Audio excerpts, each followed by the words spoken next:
keep you conniving morning. When you been knocked for a bum, you know been tell me morning. Now because your money done, you come with conniving morning. When you had your pocket full, you know been tell me morning. Now because your money done, you hustle for tell me morning. Yes, morning, neighbor. Morning, neighbor, morning. Morning, neighbor, morning.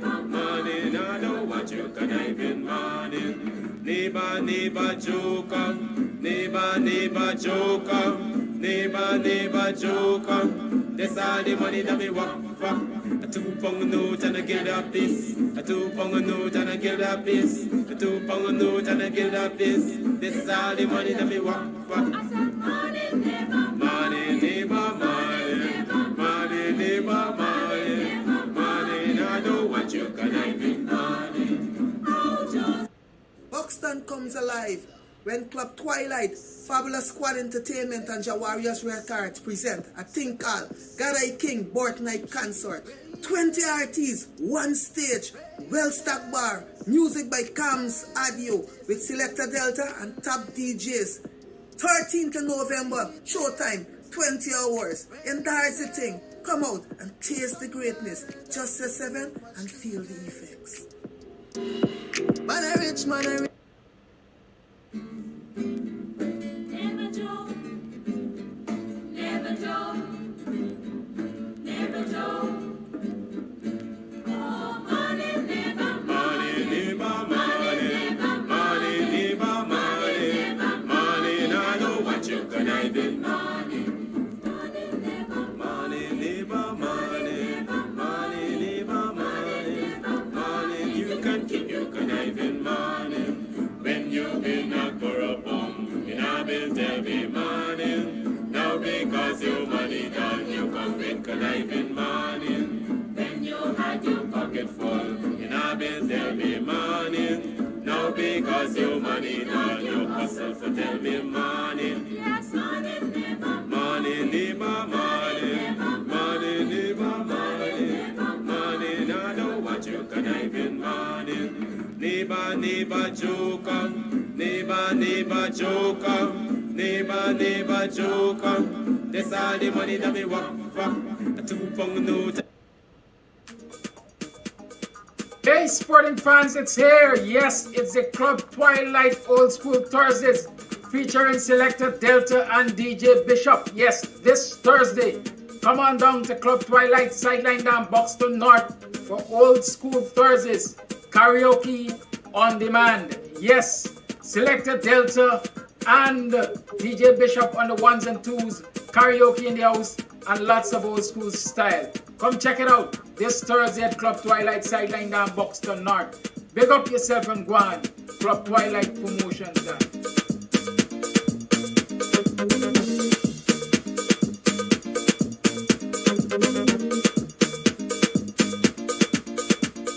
I select the Delta. I select the Delta.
Twilight, Fabulous Squad Entertainment and Jawarius Rare Cards present a thing called Guyana King Boycotts Consort. 20 artists, one stage, well-stocked bar, music by Kams Audio with Selector Delta and top DJs. 13th of November, showtime, 20 hours. Entire thing. Come out and taste the greatness. Just say 7 and feel the effects. Man, I rich, man, I rich.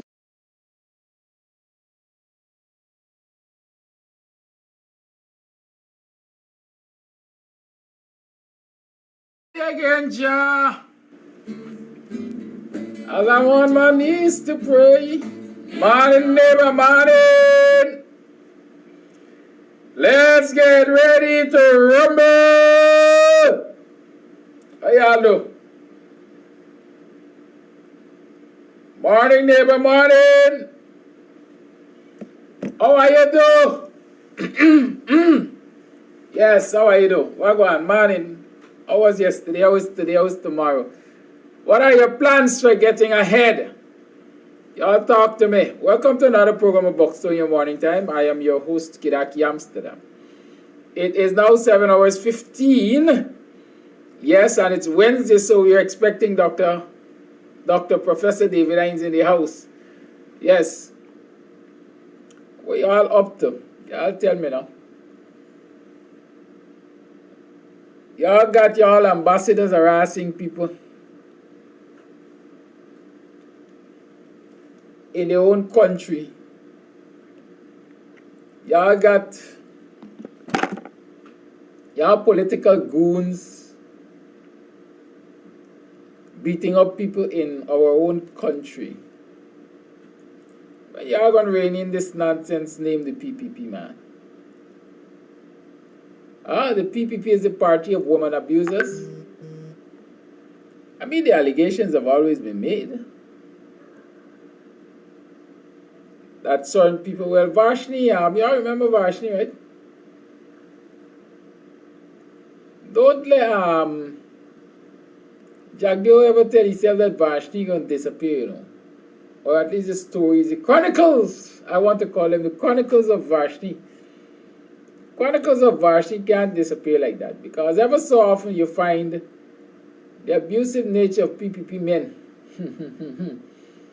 raising their ugly heads, and you have to reflect that a fish rots from the head, and birds of a feather flock together. And so I guess a lot of you have seen the video that has Guyanese wagging their tongues because of Charan Das in India verbally abusing a professor, a university professor, you know, yes. A woman, according to the letter and so on that I saw, is a professor at the university. I like China still told her, I don't care who you be. She got a typical Guyanese cuss out. That wasn't diplomatic at all. But you know what I find disgusting? Somebody had to leak the tape or something. I think the first person I saw publish it was Ganesh Maipal. Before Guyanese knew that one of their diplomatic representatives was misbehaving. Now, in a different period of time, with different standards, China should have been back home already. He would have been back home already.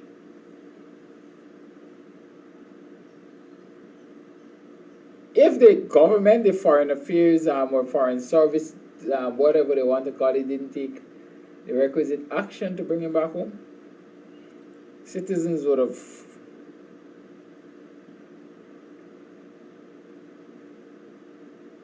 demanded and caused him to be back home. But this is Guyana. While y'all want to go to the UK, where prime ministers are changed as if people are changing baby diapers or baby formula.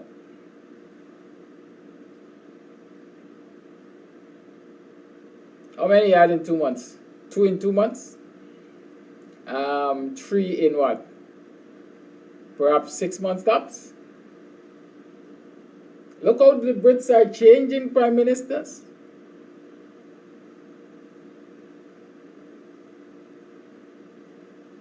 And in Guyana, we can't change a politician, we can't change a parliamentarian for misbehavior. We can't change a diplomat. Well, that word is used loosely because diplomacy calls for more than what we saw exhibited by Charles. Even his language was undiplomatic.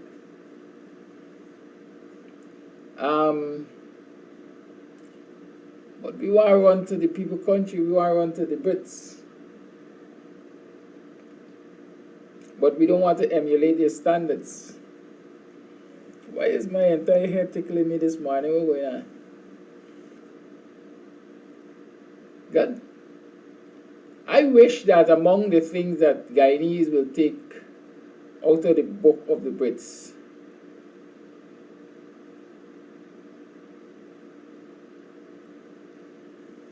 is their political, what should I call it? Vigilance. As soon as the parliamentary representatives, the political representatives step out of line, they're trying to get ahead, get them out of the way. But in Guyana, we had a man who left to go and do official business in the US and was found sexting and sending people photos of his mini body part and promising to use his face like domestic furniture and stuff like that. And we haven't done anything about it. As old people like to say in Guyana, they're going to talk for a day. Right? So they spoke for a day, and then nothing was out of it. That's the nature of this country. That's the nature of this country. We speak about a lot of things for a day, and then it just disappears. Well, last year somebody mentioned the murder of Quindom Bacchus. What's the latest update on the murder of Quindom Bacchus? Well, last year somebody mentioned DION BASCOM. What's happening with DION BASCOM? And all these trumped up charges and, you know, the kangaroo court that was to investigate the investigators and so on. Well, last year I got an update on these things. I haven't heard anybody ask for an update, quite frankly, recently. Because the day has passed. Is on to the next thing. Guyana got $1 billion in the NRF. Maybe that's the next best thing, or is cricket carnival. Right? Or was the next best thing the Diwali motorcade? We're not talking about the substantive matters.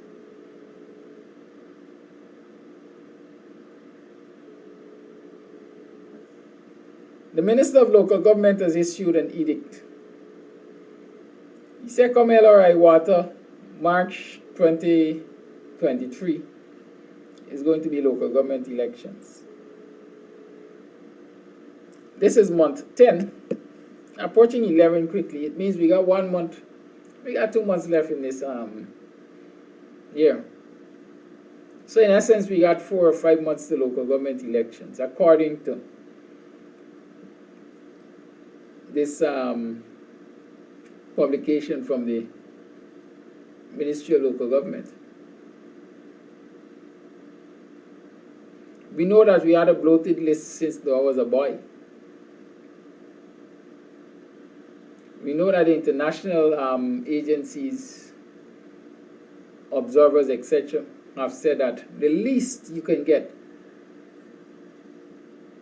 if you want a free and credible elections is a clean voters list.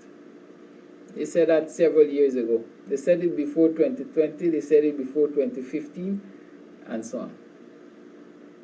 And we have 5 months an election, local government, at least as announced.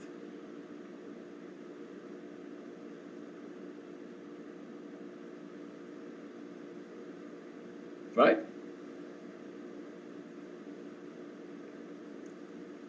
Who is talking about a clean voters list in any serious way? Who's out there on the streets championing the cause for a clean voters list in any serious way? So am I to gather that in 5 months or so we're going to be in an election, local government election, albeit, with a bloated list?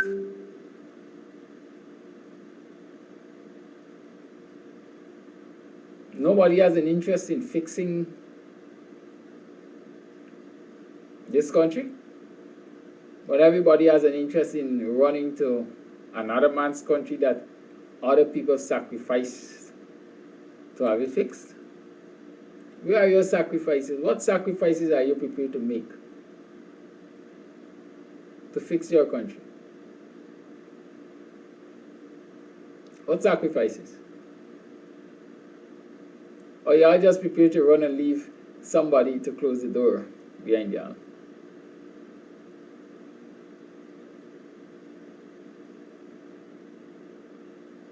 I'm just asking these things.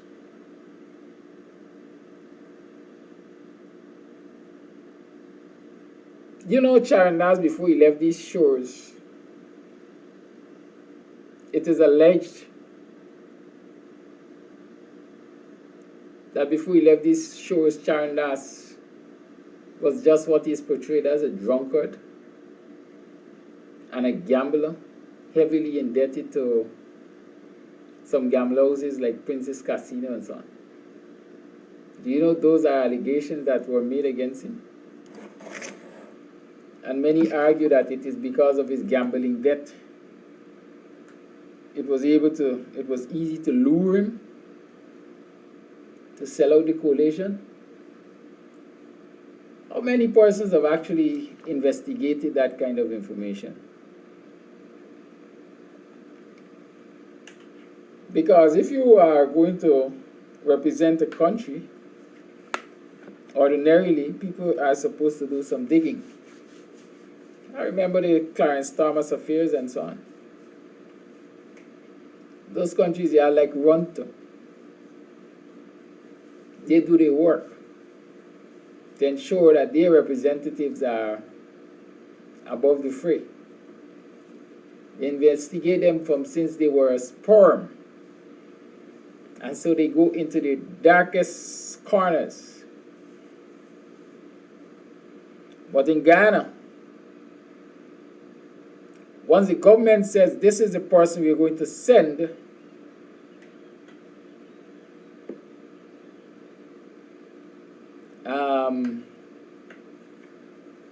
as your representative, everybody sits back and accepts it. Only to be faced with situations like we have with Charandas. Do you know how inept many of your diplomatic representatives are on foreign shores? I have a neighbor who just left to go back to the USA. It's approaching 6 months now since he applied for a Guyana passport at the Guyana consulate in the US. The ambassador is no other than Sam Lyons, former president, former prime minister, no ambassador. Canada, the complaints are the same. What were we doing about it? We aren't raising hell.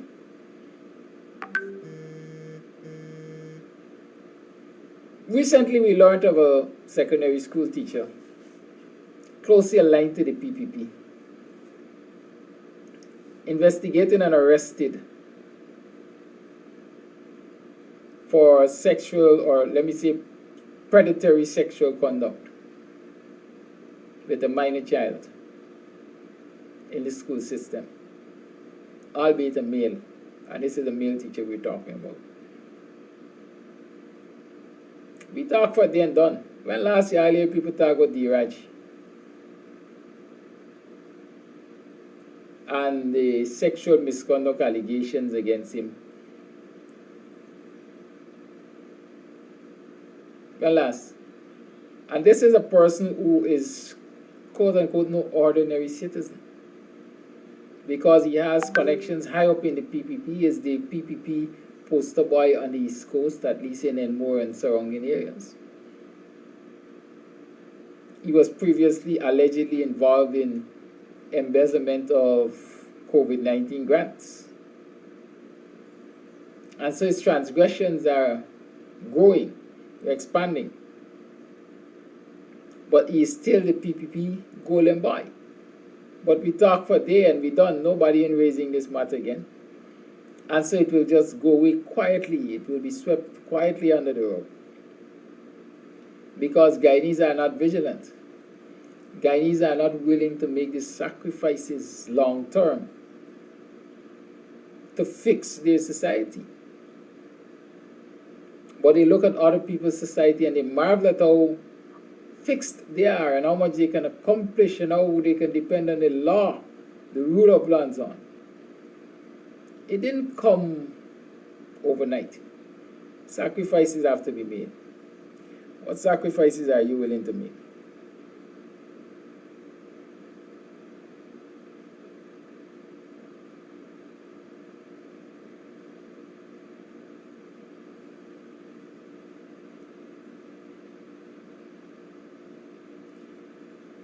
Dr. Hinds is with us this morning. Are you there, Doc?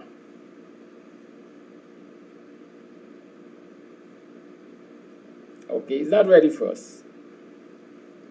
Let me tell you that while it is 7 o'clock here, it is 4 o'clock where the doctor lives. And so he makes a lot of sacrifices, giving up hours of sleep to be with us in the mornings. I just keep that in mind. I saw a video making the rounds. Opposition leader roasts Jack Dio on Nation Watch. I looked at some of it, and yes, Jack Dio got a royal cuss out and so on. Action speaks louder than words. Dr. Hinds, morning. Good morning. How are you doing? Welcome to the program. Thank you much. Well, a lot has happened. I was just sharing with our guests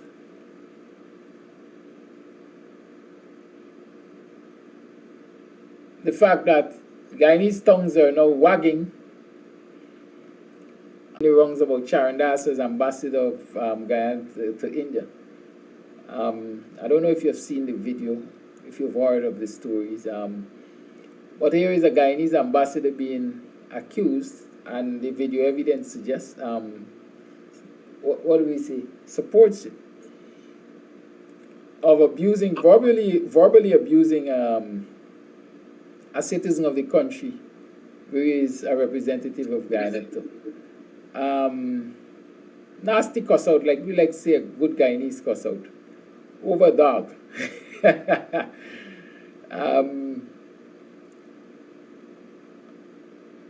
A complaint has been filed.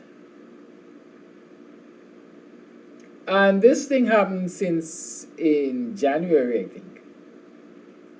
But citizens are now hearing about it, and the video is now making the rounds. And the Ministry of Foreign Affairs issued a statement last night. At least I saw that statement last night to indicate that this thing was reported to them And in their own words, they did their investigation and it was not substantiated. If you have seen the video, if you have heard of the complaint, what are your thoughts about that kind of behavior and the reaction? No, I am now hearing of the story, so I can't comment on it. Okay, all right, good, very well. Ossie Rogers, and we're going through these things quickly. I don't know if you saw the incident with Ossie Rogers being, well, again, a video assaulting a female in the Borbis area with a gun. A complaint was lodged by the individual at the police, with the police. But the next we knew, Ossie Rogers was back in the US. Apparently no charges laid against him. Certainly no effort to prevent him traveling out of the jurisdiction by having him lodge his passport and so on. While, as we would say, for lesser incidents, the persons will be made to lodge their passports and so on, like DION BASCOM, for example. Are you aware of that, and what are your reflections on that? Well, I'm aware of that story, but my only comment on that story is that Ossie Rogers suddenly discovered that he's an African. Good luck to him, and welcome home.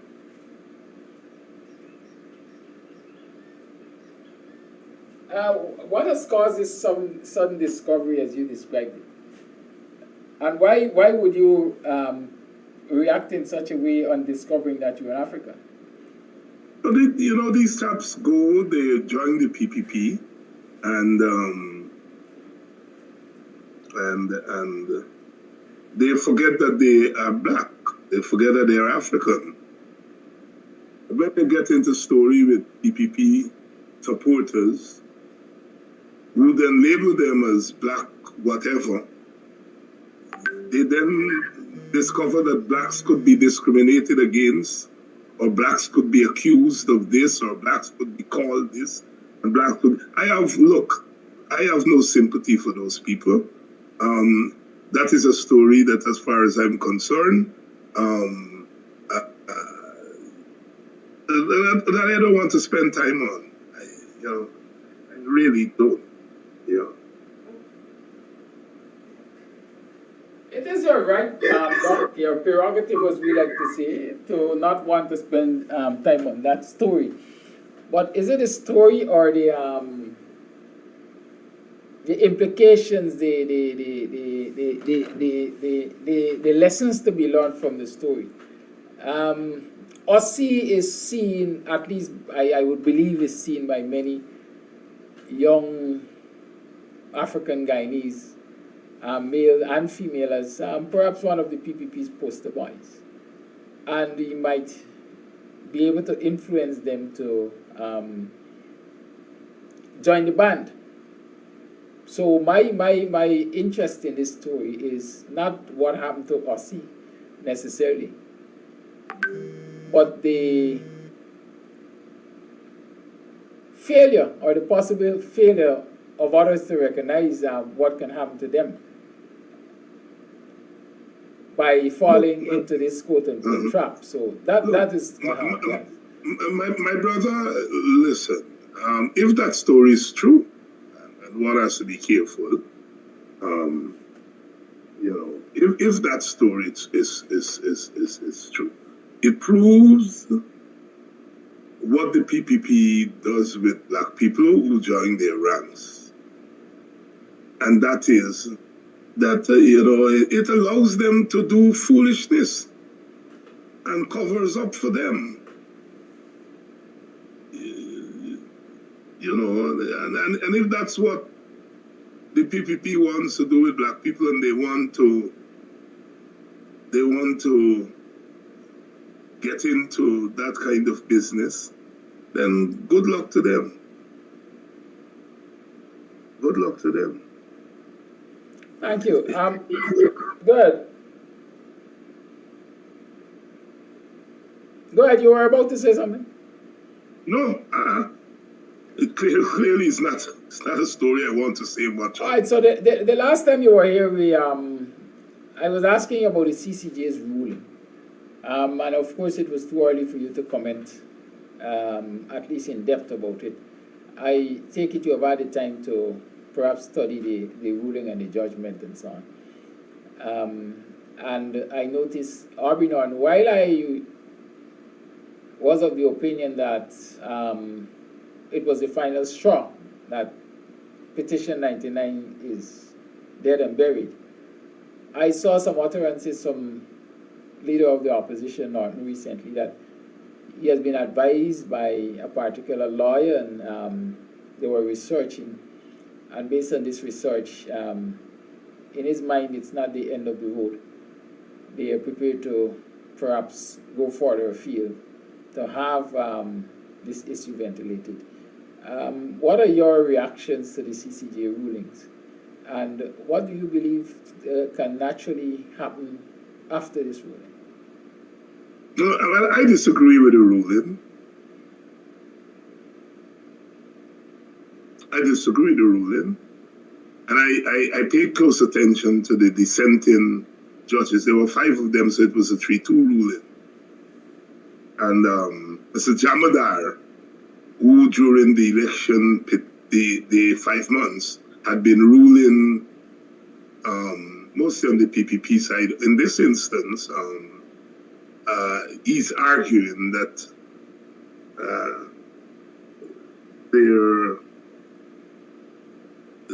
there are grounds that substantiate his view. And I suppose his sister judge, there are grounds that substantiate the view that the court of our courts could hear the appeal. I think they're arguing that the full court should have heard the case rather than the Court of Appeal. Should have gone from this Chief Justice to the full court. I think that's their argument. I am not an expert on the law, so I am not coming at it from that perspective. I believe, I continue to believe that 2 things. That a matter as important as an election petition should not be thrown out based on a technicality. That's 1. 2, I continue to believe that a single judge, and here's where I'm agreeing with Justice Jamadar and the other dissenting judge. A single judge should not, his or her ruling should not be the final say on a matter like that. And thirdly, I asked the question whether the appeal court in Guyana, because it seems that every time the appeal court makes a ruling on these matters and it goes to the CCJ strikes down. And one must begin to ask, therefore, whether the 3-tier system is working. And by the 3-tier system, I mean our High Court, Appeal Court, and the CCJ. Because it seems to me that the rulings by the CCJ in terms of jurisdiction of the Supreme Court, in the end, diminishes the jurisdiction of that court, certainly on electoral matters, and I worry about that. Yeah, it seems as though our Supreme Court is becoming, based on these CCJ rulings, quite redundant, and I worry about that. And in the very light of the impact on the impact of the CCJ on the local judiciary, and as they say, jurisprudence and all of that, I noted yesterday, and Nandlal did a presentation I think, to the University of the West Indies. And in his presentation, one of the things highlighted was the need to appoint more judges. Number one, I think his utterances suggest that that is likely to be addressed in constitutional reform matters which are scheduled to kick off sometime soon. It was also pointed out in that discussion there, in his mind, that judges should be made answerable for tardiness in delivering judgments. And referring to reacting to Aubrey Norton's recent utterances about his willingness to cooperate to have the appointment substantively of the Chancellor of the Judiciary and the Chief Justice. He said that there is no urgency, there is no rush for these appointments, and Norton has to understand, number one, he doesn't have the right to start the process. He is not the one who starts the process, but rather the President. In my mind, a lot of contradictions in recognizing the urgency for this and that and the other, but at the same time defending the slothfulness of his government to address these issues. We know that the AG is talking about constitutional reform, but more particularly in the direction of GCOM and maybe some other piecemeal issues that they wish to address. What would be your reaction, recommendation in relation to the old judiciary, judicial appointments, reformation of the Constitution? Too much damn power in the hands of the executive. And this PPP government is stretching the limit of their authority. There's too much of authority in the executive to determine what happens in the judiciary. Here is it, the Attorney General talk about packing the courts. Theoretically, the executive has that authority. But remember, these reforms have to go to the legislature. They have to go to Parliament. And the PPP has its one-seat majority in Parliament. And so it is banking on the one-seat majority in the Parliament to allow it to tamper with the judiciary. And so it's a system, it's this system where there is no oversight of the legislative branch on the part of the executive and vice versa. That the same party that controls the executive, controls the judicial, controls the legislative branch. The same party that is in the executive arm of the government is in the legislative arm of the government. There are no checks and balances there. And so Nandlal can say that because whatever they come up with is going to be passed by the Parliament unless there is somebody who dissents, which is not likely to happen in our political Parliament. So it goes back to the system that we have. There's not much else one can say about that. So the executive branch of government is allowed to tamper with the judiciary. In the United States of America, under their system, the executive has control over the salaries of Supreme Court judges. they can tamper, they can pack, they can attempt to pack the judiciary. Franklin Roosevelt threatened to do that when he wasn't getting his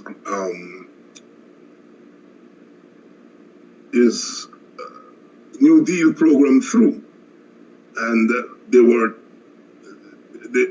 were talks recently of Biden going in that direction, in packing the court to bring about, because the present court is 6-3, and some Democrats were suggesting that Biden could pack the court.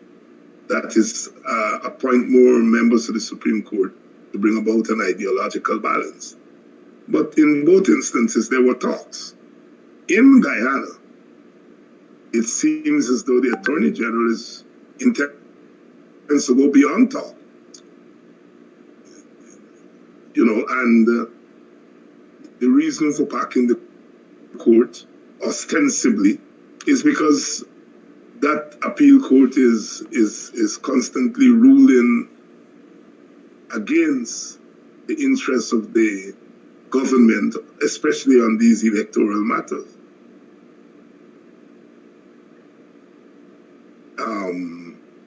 So it's a case of the executive branch having authority, which it is prepared to use, and that's how the PPP has been governing. Every area where it has some authority, it is prepared to stretch those to the limits, and in some instances going beyond the limits. It's an abuse of power. You have the authority to do something, and you do it because it favors your political prospects. The abuse of power, it's the use of the institutions of the country in a partisan way. I don't know how long you'll be able to sustain that. What is the natural response, if there is any, to such behavior? Response by whom? Well, I would say the citizenry. Well, you know where I stand on that thing about response to citizens. You are not going to get citizens to jump up every day, and if citizens were to take action on every ill of government, they'll be taking action every minute of the day, every hour of the day. And that's not how society work. That's not how human beings operate. That is why human beings form groups, interest groups that look after their interests, pressure groups that pressure government. That's how the system functions. Citizens are not going to wake up in the morning and say, all right, Sharon, that's some story, the dog in India. Let me protest it. All right, the Chief Justice is threatening to pack the court. Let me put no. That's not how societies work. A political system operates with groups. You know, interest groups look after the interests of the citizens. You know, business people organize in business organizations, and they make demands. You know, women organize in women's groups. Legal people were organizing legal groups. Working people organizing trade unions. And these are what you call interest groups. And these interest groups make demands on government. And then government respond to those demands. And that is what we call policies, right? If I were in front of a blackboard, I would have shown you the diagram of input into government and government outputs. So you have interest groups, and that's where demands are made. Seldom do you have citizens coming on the streets. That don't happen every day. If that happens on a daily basis, the society is dysfunctional. People will have to leave their work to come out and protest and so on. No. This thing that we talk about citizens is misplaced. Citizens organize themselves. Workers organize in workers groups. Business people organize in in their chambers, youth organize in youth groups, women organize in women's groups. They're called interest, right? You have that. You have political parties. Political parties are less concerned about interest. Sometimes we want the political party to look after interest. No, political parties are interested in acquiring power. Whatever they do, their outcome is to acquire power, which is different from, let's say, a trade union. Trade union interest is not necessarily to acquire power. The trade union is to make representation on behalf of workers and to get output from the government. So when you're asking these questions, what should citizens do? We organize our society in groups, political parties, interest groups. And sometimes the interest groups and political parties reach a point where the system doesn't work. And then you have these coalitions between interest groups, what we are now calling loosely civil society organizations. I don't like much to use that term. But there comes a time when the system is not working, and these interest groups and political parties form common ground, and then people come onto the street, like what happened in Suriname or Sri Lanka, or, you know, and so on. And then governments fall, or governments, you know, suppress those things. But this idea that citizens wake up every day and respond to every little thing is utopian. It doesn't happen.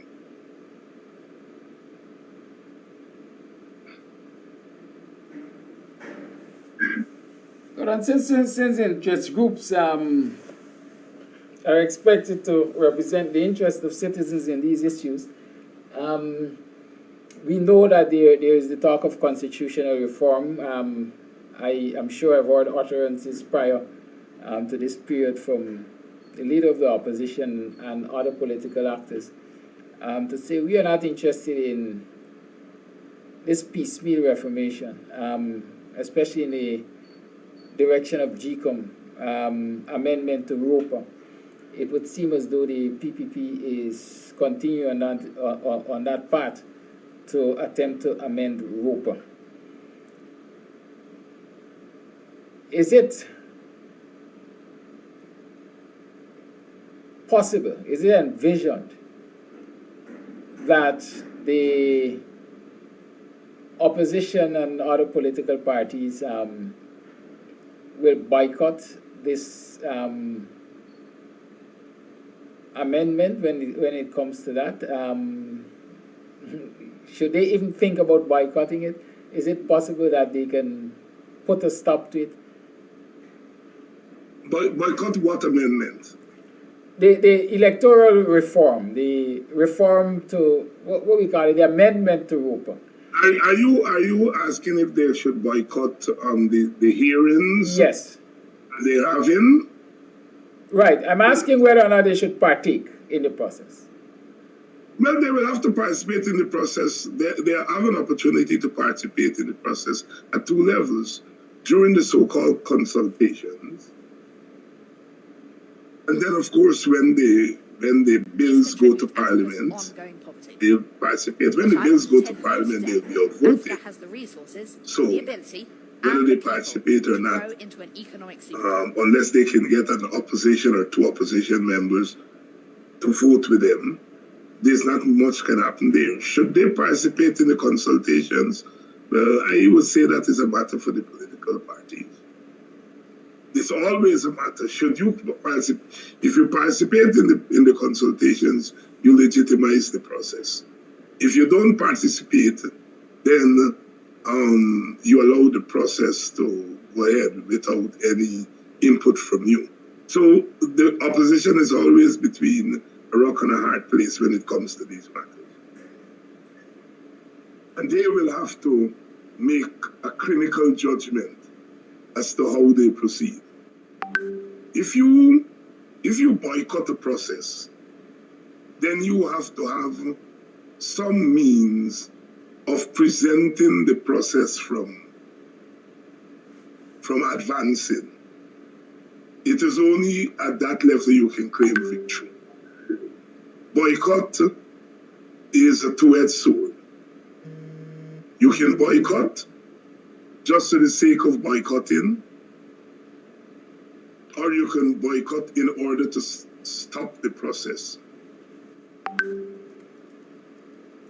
And that's always difficult for opposition. So I can't speak for them. I can't advise them what to do. Difficult indeed, and a two-edged sword. And let me ask you about, I think, one of the more difficult situations which we are soon to encounter. The Minister of Local Government has issued a date by which local government elections should be held. We're still in a period where we're talking about the cleansing or not cleansing of the bloated voters list. Just yesterday I saw an article, and that is perhaps the fifth one in recent times, about discord at GCOM over whether or not they should acquire a scanner to input fingerprints, to capture fingerprints. In short, whether or not biometrics should be a part of the electoral system to ensure quality. My own phrasing.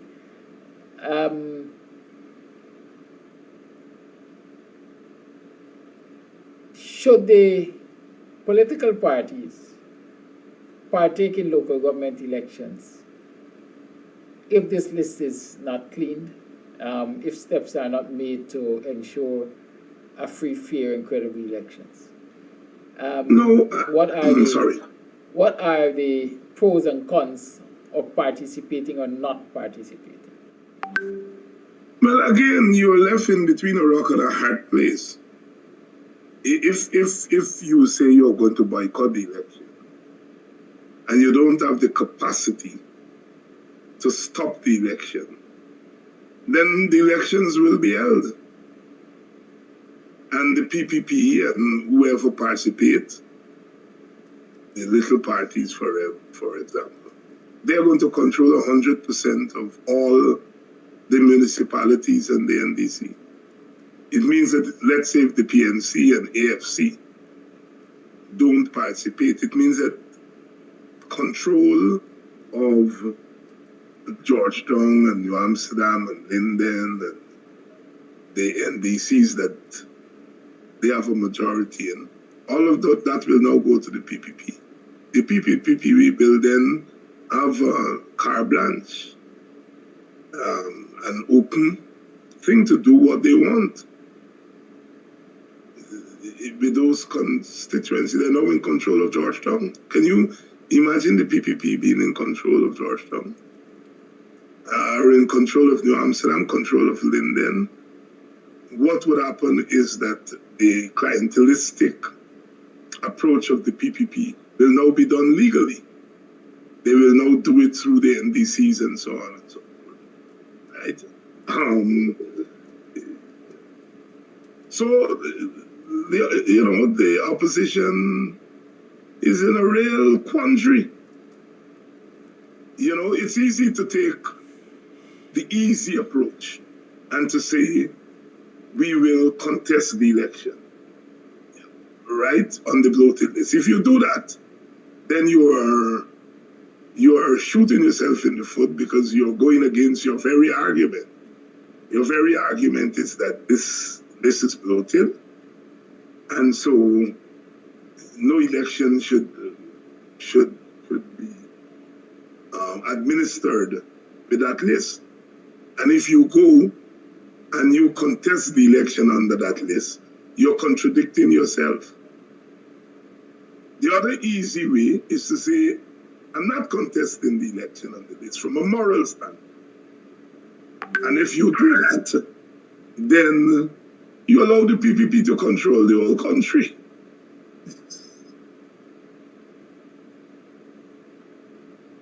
The third way, as I said, is that you can boycott. But you have to have the capacity to prevent the election from happening. for you then to prevail. I don't know it's an easy decision. I do not know that it's an easy decision. When people say, when the opposition said, we're not contesting the election on a bloated list, in a normal democratic process, one would expect the threat of opposition boycott could delegitimize the process. And that will cause an action on the part of the government. So the threat of boycott in a normal democratic system could sometimes lead to compromise. So the opposition threatens, we are not taking part. The government says, boy, if the opposition that represents half the population doesn't take part, it delegitimizes the process. So let me come to the table. That's how one expects that reasonable leadership, responsible leadership would happen. Threat leads to compromise on the other side. But Guyana is not a functional polity in that way, in that the threat of the opposition hardens the government rather than bring the government to the table. See, when you say boycott, you're hoping that the other side reacts, and then all's well that ends well. But when you say boycott in a place like Guyana, it hardens the government position. And so therefore your boycott argument falls flat on its face, because the other partner is not responding as you expected them to respond. It is 3:37 a.m. in the morning. So when the PPP said we are going ahead with the election, you heard, I think it was the president, EXXON said, calling on the opposition parties to contest the election. Because he knows that if they don't contest the election, it delegitimizes the process. So it is in the interest of the PPP for the opposition to participate. It is Sunday. But in a normal polity, if the government wants the opposition to participate, you have to give the opposition something. But the government, or one of them, not giving the PNC/the opposition anything. So they know that it will delegitimize the process. Instead of giving 7 a.m. in the the morning. PNC half of what they're asking for, so that the election cannot be legitimized, they are calling on them to pass, but not giving them anything. So they're doubling down the PPP, and that's how they've governed. 14 minutes past. See, politics is about negotiation always. It's about give me something, I make a demand for 100, give me 50, you take 50, we balance the system, we think. Now, if the PNC/AFC do not participate, or does not participate in the election, it delegitimizes it. It means that the NDCs and municipalities that come out of such an election don't have legitimacy, or theoretically. But does the PPP care? No, they don't. They don't. They don't. And so they are prepared, in my estimation, to have the election, knowing that it is going to be delegitimized if the opposition doesn't participate. But they don't care. The last time we had a boycott of election in the Caribbean, and my mind is going right back to 1983 in Jamaica. the People's National Party boycotted national elections. I think it was on the same issue of voters lists and all those things. And that was a national election. And the PNP boycotted those elections.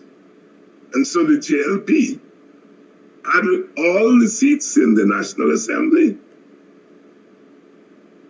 And which means it was a government that was delegitimized. They had to go back to election very quickly. But you see, that's Jamaica. That was Jamaica in 1983. You know, we're not like we, so it's a very complex issue to boycott or not to boycott.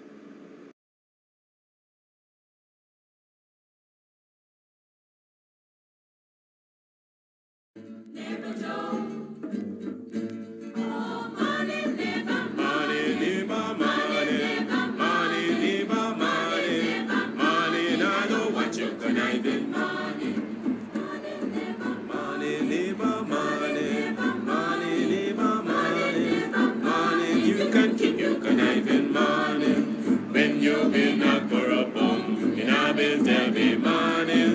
Now because your money done, you come with conniving money. When you had your pocket full, in a bill there be money.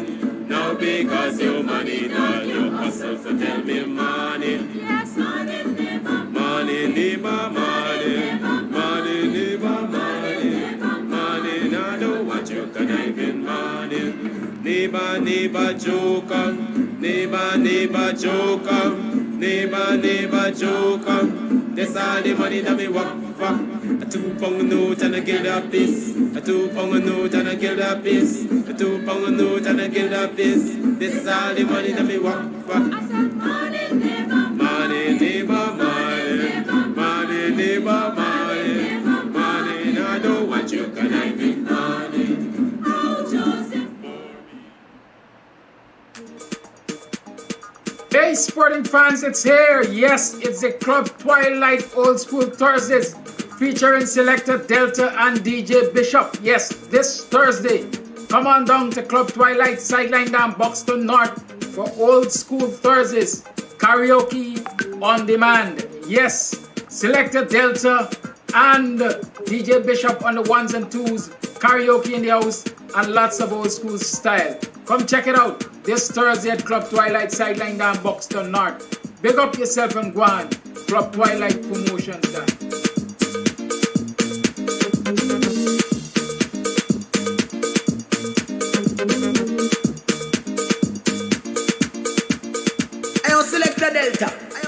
Delta. Buxton comes alive when Club Twilight, Fabulous Squad Entertainment and Jawarius Records present a thing called Ghana King Birth Night Concert. 20 artists, one stage, well-stocked bar, music by Kams Audio with Selector Delta and top DJs. 13th of November, showtime, 20 hours. Endorse the thing. Come out and taste the greatness. Just say 7 and feel the effects. Man, I rich, man, I rich.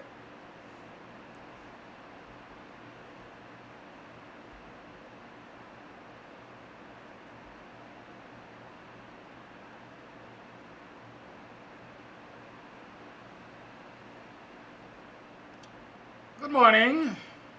Good morning, good morning, good morning, good morning, good morning. Morning, ayo, morning. Welcome to another program of Buxton in your morning time. It is now 7 hours 24. Some people might say I'm late, but like I usually say, I'm not late, I'm deliberate. Welcome to the program. Hope you had a pleasant yesterday. Progressive, productive, successful. You remain safe. You did not infect nor affect. Well, I hope you effected, you impacted change in this society of ours. I trust you had a restful night and you're now fully recuperated, rested and recuperated. And you're rearing to go. Yes, at 7 hours 25, you ought to be rearing to go. Those of you who are 8 o'clock workers, I know you might be commuting.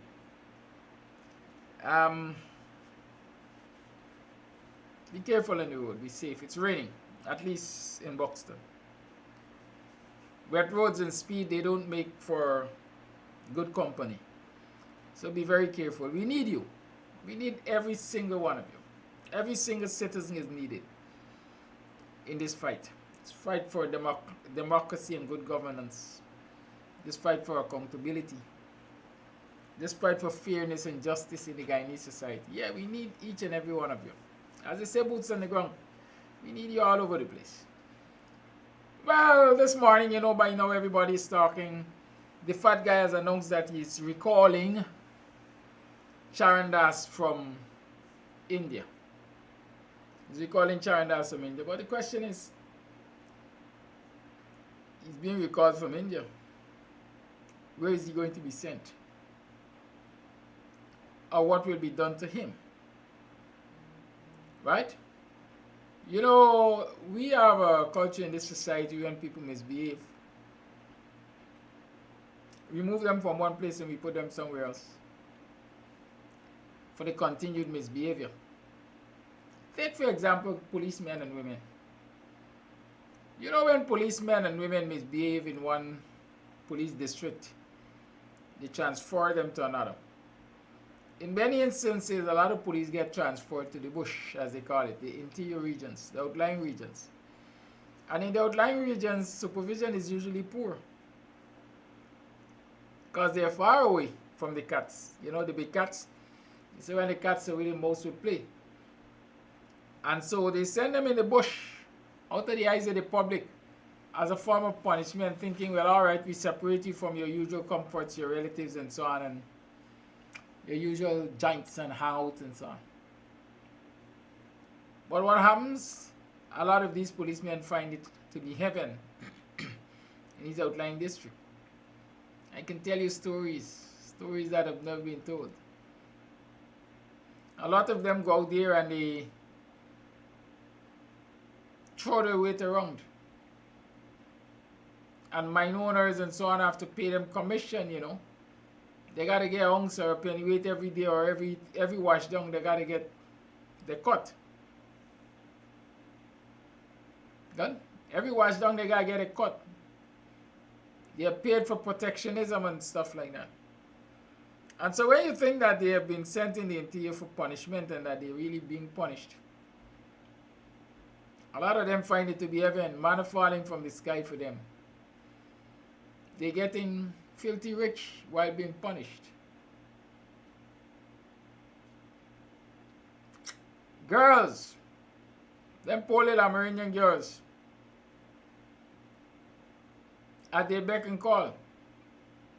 Right? And so when you think that you're punishing them, you're just making life, you're exposing them to a life that they didn't know existed before. And so they go there and they enjoy it. Is that what we're going to do with Charan Das? Charan Das betrayed the political party that he was serving in Parliament. He was rewarded. He had to be rewarded. It was part of the deal. We'll give you something nice and cushy. They sent him far away. They sent him to India because, naturally, if you are a cutthroat, you are a cutthroat. It's in your nature to cut people's throat. And so, we don't want you close by. We don't want you in our cabinet. We don't want you in a ministerial position. We don't want you necessarily in our ministries, because then we'll have to discuss sensitive issues with you. Right? And stuff like that.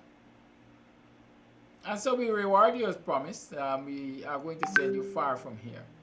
Go to India like we did when Gajraj misbehaved. Albeit he did it at the behest of our government.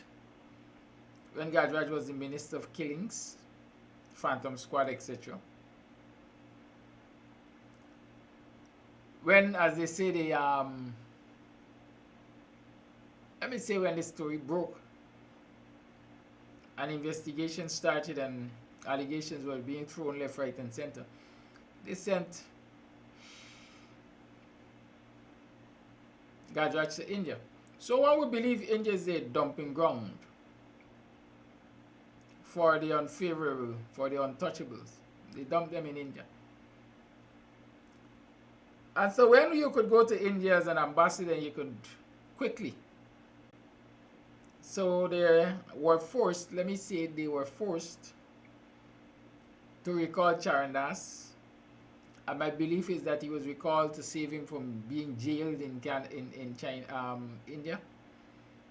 Because if you follow the story, if you read the letter, you looked at the video, you know that there was nothing like diplomatic immunity involved there. And so, the possibility is that he could have faced this day in court in India and be jailed.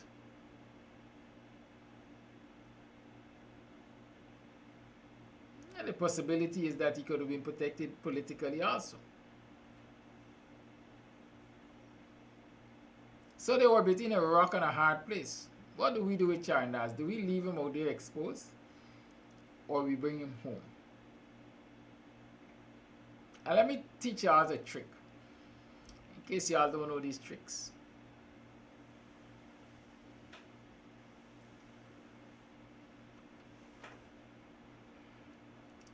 The video and the letter that was leaked. Note I said leaked. The first person I saw posting it was Ganesh Maipod. Big up yourself, Ganesh. Somebody trusts you. They give you the information.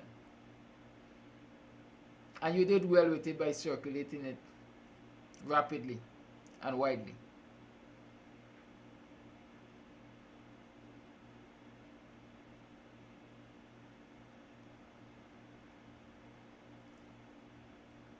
It's a victory for the opposition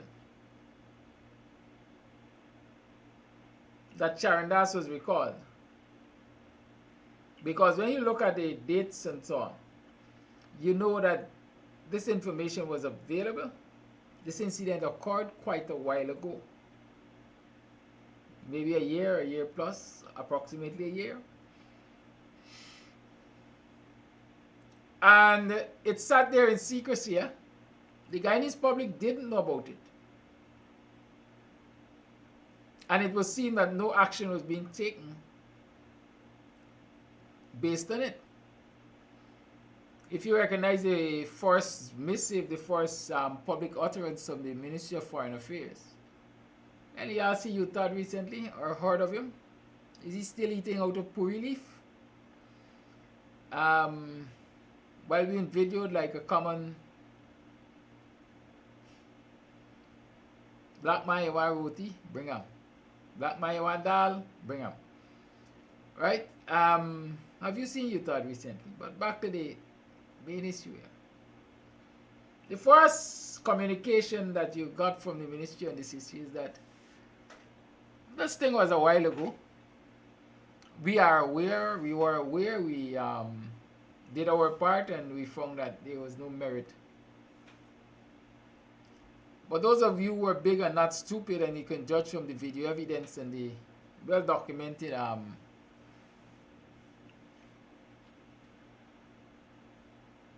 very chronological statement, you know that there was a lot of merit there. Right? And so one would believe that the PPP was behaving as though they don't want to act on this issue. Or they were pussyfooting, dragging their foot on it. Because they have a problem. What will we do with Charan Das if we are forced to bring him back home? What will we do? Let us work the Indian diplomatic channels and see if we can get him to stay.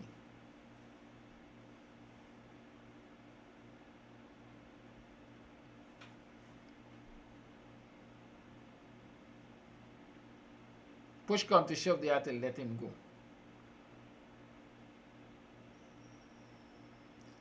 Was the leaking of the tape done to make it easier for them to let it go? Or was the leaking of the tape pure whistleblowing to assist the opposition? However you see it, big up the opposition. They acted with alacrity on the information. right? But sometimes it's like the Trojan horse. One has to ask themselves, was the opposition, quote unquote, used in this scenario? Were they used to appear to be the ones calling for the dismissal of Charandas when indeed the PPP want to dismiss Charandas, want to recall Charandas, want to do whatever you call it with Charandas?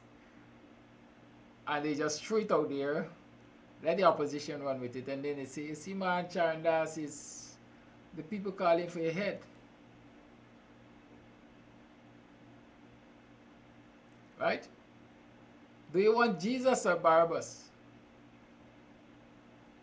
Is the people calling for your head? We wash our hands of this issue. Our hands are tied. We can't do anything. The people calling for your head. And so Charandas will be back. Well, I don't know if he will be back. He will be out of India. He will be out of India. But where to? Is he coming? Will they bring him and put him in a ministry in a low-key position so he can't be as visible? But he's back here to commit the same atrocities on Guyanese women and citizens of Guyana. Because from my understanding,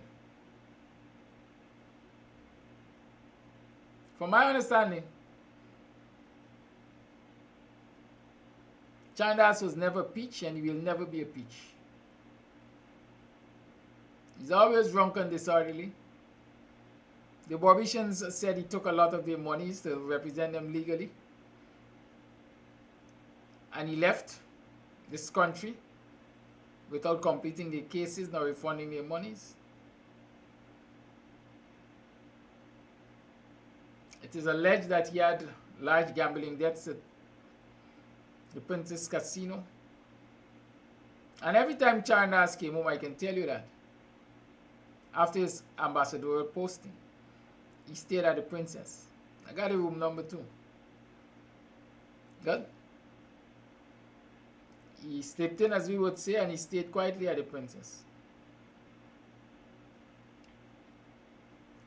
So let us be vigilant. Let us keep our ears to the ground and listen out for what will happen when Charandas is brought back. For all you know, Charandas is back here. What will be your demands? Should he be sent to another diplomatic posting? Should he be employed in one of the local ministries? Or he should be removed from government altogether? I'd like to hear your say on that. Right? Yesterday morning we spoke at length, Dr. Hinds and I, we spoke at length about the conundrum of local government elections or any elections being held with the current voters list. You have had about 24 hours to think about some of those things. Let us talk about, what do we want? Do you think the opposition, in the name of securing the local government organs that it now controls, should contest the local government elections? If you think they should contest, in what format should they contest? Should they contest as the AP and UAFC coalition? Should they contest as the PNC by itself, AFC by itself, and the other parties by themselves? Should they contest as the AP and U minus the AFC, and the AFC goes it by itself? These are things that I want you to think about and share your thoughts this morning. But most importantly, I want you to think about whether or not you will sit back and allow a bloated voters list to be used in another election in this country. My position is clear. There should be no elections without a clean voters list. I am willing to fight for my position. I started protesting in front of GCOM because that's my position. No elections without a clean voters list. How many of you are willing to fight for that position? How many of you are willing to not pay lip service to wanting that situation to exist, to wanting that list to be cleaned, but are willing to put your bodies on the line? How many of you are willing to do that? You see, when you have certain events, like you have a house party or something, or you have some social gathering, you tell people, bring a friend. I'm encouraging you. Every time you decide to come out to the protest line, bring a friend.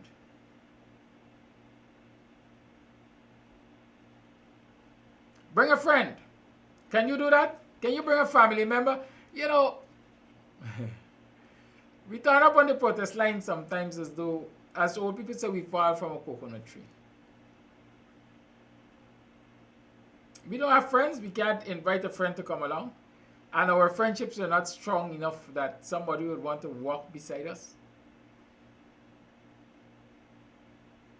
For the most part, every time I turn up on the protest line, I got at least 2 persons who are invited with me. Viewers have become accustomed to seeing the Rasta man.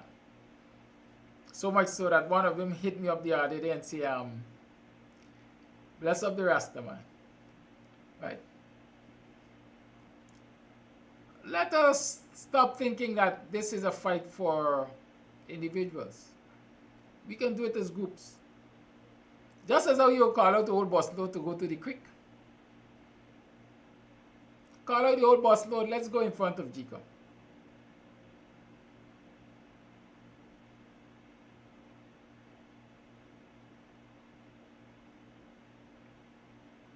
And I am saying, I'm reminding you, that if these elections are to be in March next year,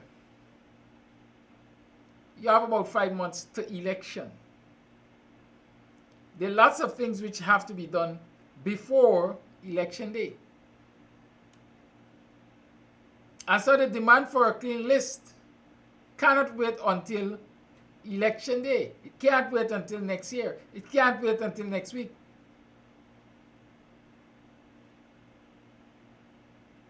It should have been like last year.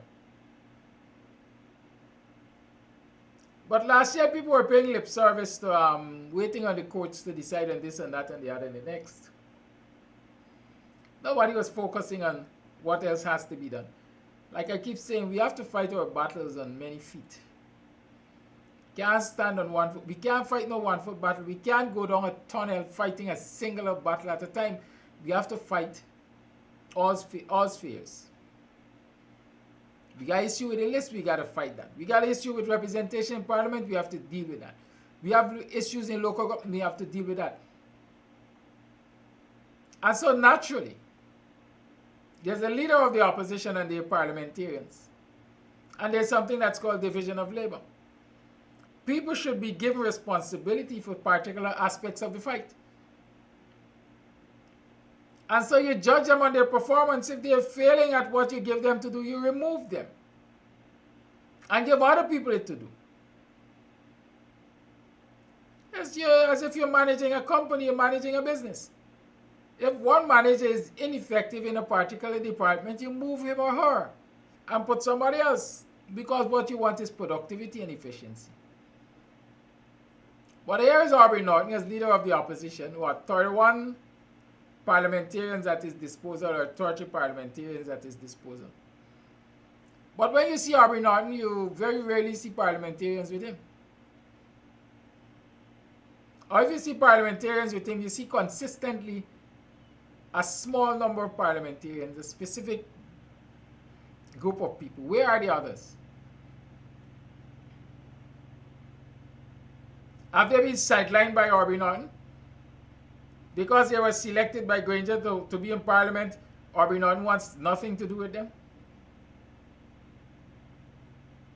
Or because they were selected by Granger to be in Parliament, they want nothing to do with Aubrey Norton? And so is there serious division among parliamentarians and the leader of the opposition and the leader of the PNC. And how are these divisions affecting their representation of the people? Because like I usually say, if the bully realizes you ain't got big brother to represent you, then the bully gonna do what is naturally in the bully's instinct, bully you.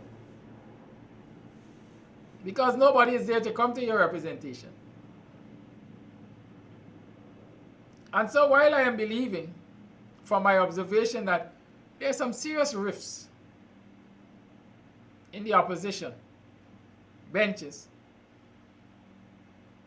And I usually say when I talk, I don't talk with water in my mouth, as old people say. I got evidence of certain things. I don't even have to go deep to point out that there's serious rifts. Ramjatan's utterances in the Charandas matter versus Aubrey Norton's utterances in the Charandas matter is a case in point. The presence of PNC operatives on the picket line as against the absence of AFC operatives on the picket line is evidence enough. And there are lots of other things which I can point out, which I choose not to point out. But it's a hint to Benny will make Washiba take notice. And I'm saying, take a hint, Aubrey. Take a hint, parliamentarians. Your slips are showing. Your slips are showing. And when you are fighting these internal battles, fighting up among yourselves, while earning from the parliament, people's taxpayers' money, and being ineffective at representing them, people are suffering.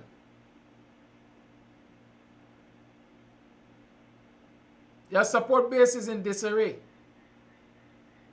Somebody said yesterday, people will not come out to mass protest with the opposition because they're angry, they're disappointed, and until David Granger, to be more specific, apologizes to them, they will not come out. Well, I got a different approach to that. I have a different outlook. We can be angry at individual leaders, but at the end of the day, we must consider what is the greater picture. Can I afford to be angry with you while you sit comfortably enjoying what, $3 million plus in pension monthly? You eat regularly, you don't have to study your bill, your medical expenses are generally covered by the state and all of that. Can I afford to be angry with you?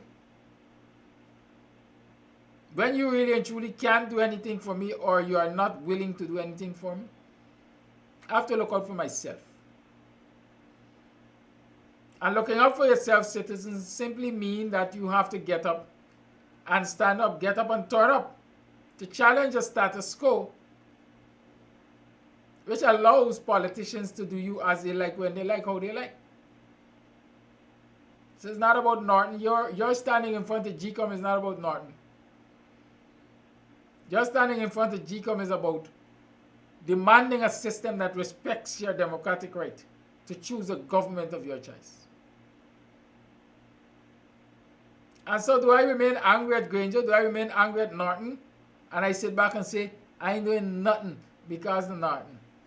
As old people say, cut your nose to spoil your face. But at the end of the day, you are the one facing the struggles in the market. You are the one facing discrimination in the job places. You are the ones being disrespected by your representatives. Can you really afford to be angry and wait for an apology? I generally tell people I don't like apologies. Why? The message is in this song. Those of you who know Kwekwe song and so. Beg your pardon, Eminene. Beg your pardon, Eminene. A little boy step on a bigger man too. Beg your pardon, Eminene. Right? Because I got beg pardon, people just do a lot of things. They do a lot of things intentionally. And then they beg pardon. But guess what? The deed is already done. You don't have to say you're sorry for all the wrongs that you have done. Anthony B. Right? Because the damage has already been done. Barry Simon, I'm sorry this, sorry that. Sorry is just a sorry word. And so that's what you are holding out for? A sorry word? When all the time, all the guardrails of your democracy are being eroded? Well, I wish you luck. Because by the time the sorry comes, Argan Lake, they ain't got nothing for you to reclaim. So y'all sit back and wait for the apologies from the likes of David Granger. And do nothing about GCOM. Do nothing about your honorary train named the PPP. Continue to live in poverty, continue to live in subjugation, continue to live in an apartheid state. Don't do anything. And I am saying again, citizens, supporters, voters, whatever you call yourselves, at the end of the day, determine the agenda of leaders. Leaders are the people's representatives. The people determine what they get represented on. And so if you believe that your leaders are not effective and impactful and efficient at representing you, you know what to do. You know very well what to do. But are you willing to do it? Camp is split. Some like RB, some don't like RB. Some think RB is competent, some people think RB is not competent. I'll tell you all something. I know a lot of people who dislike me this morning. I'm accustomed to that. Don't worry though.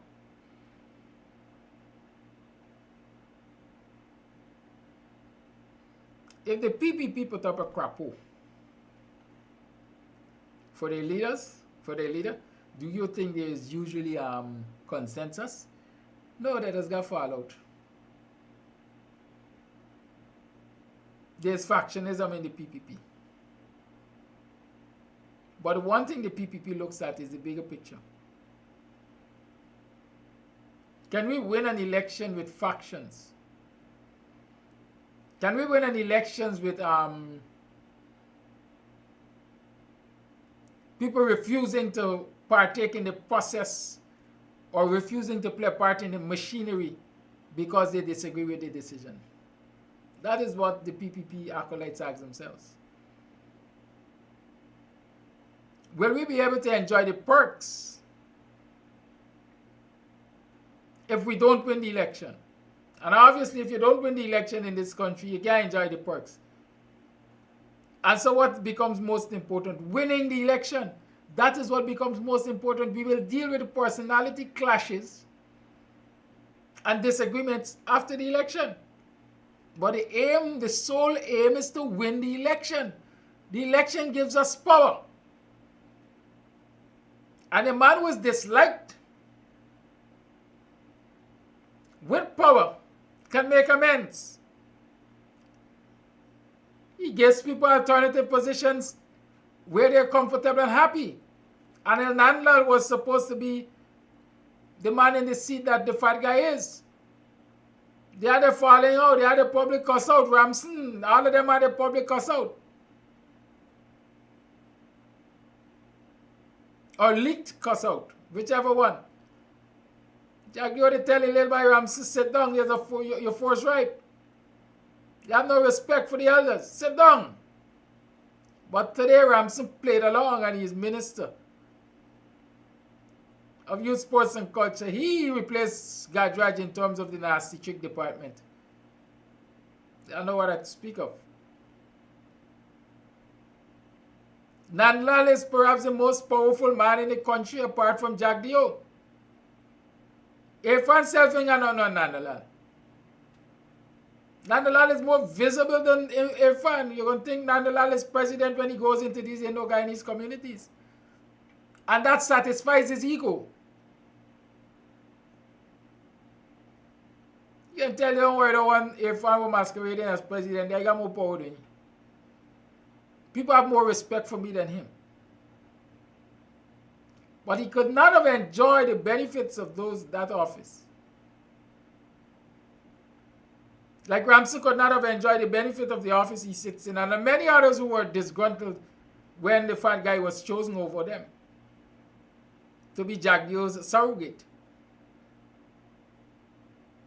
They could not have enjoyed the benefits if they didn't play along. Despite the fact they were dissatisfied and angry and disappointed, they played along. They paddled in the same direction.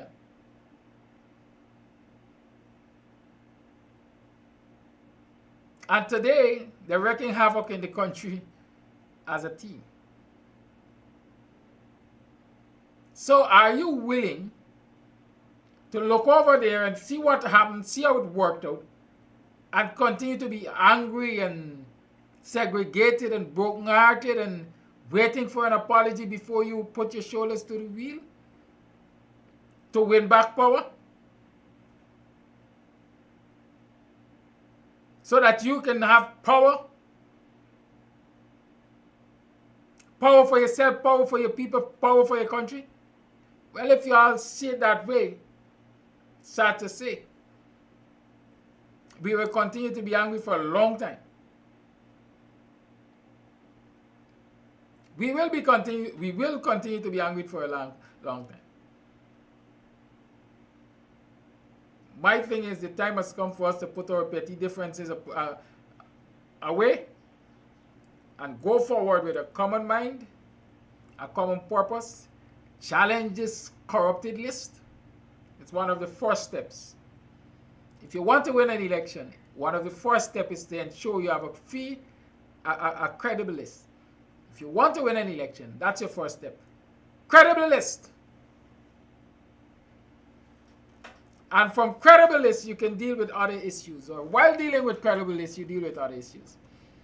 But it can be done, and it will not be done successfully if the divisions remain and people continue to be caught up in their feelings.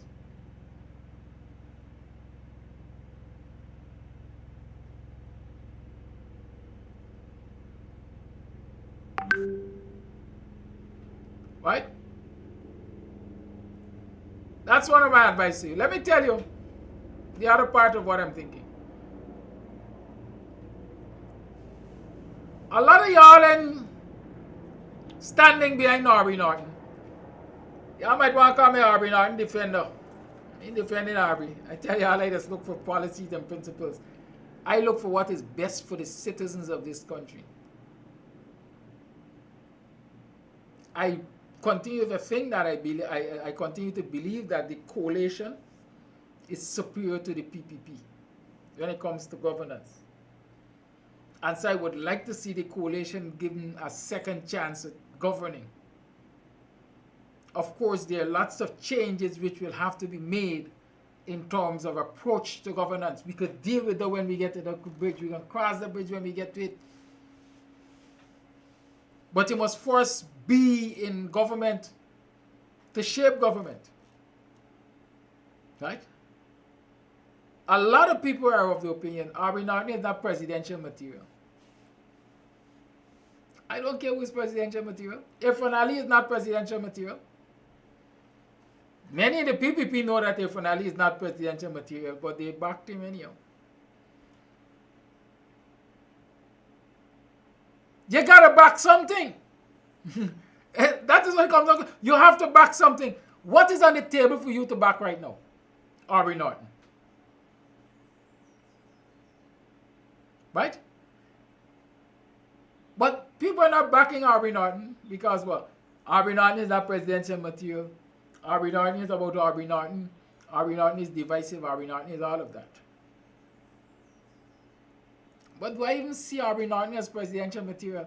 Am I even there in terms of who could be the next presidential candidate for the coalition? I think it's too damn early. I think it's too early. And sometimes I feel Aubrey Norton himself gets caught up in this ignorance about who is presidential material and who should be president. Or who should be presidential candidate. I am saying it, and I'm saying it loud and clear. My belief is that Aubrey Norton was selected to rebuild the PNC. Aubrey Norton was seen as a person in the eyes of many, as a person who can rally the members and the support base of the PNC and bring them back to the fold of the PNC. And if he is doing that, he is succeeding. If he is not doing that, he is failing.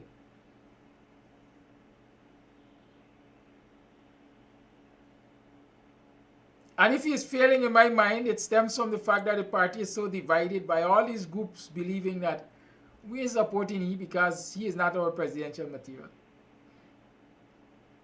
But is he the leadership material? Is he capable of uniting the party and bringing it back together? If you work with him, will he be able to reinvigorate the PNC? Because you need a reinvigorated PNC to win any election in this country.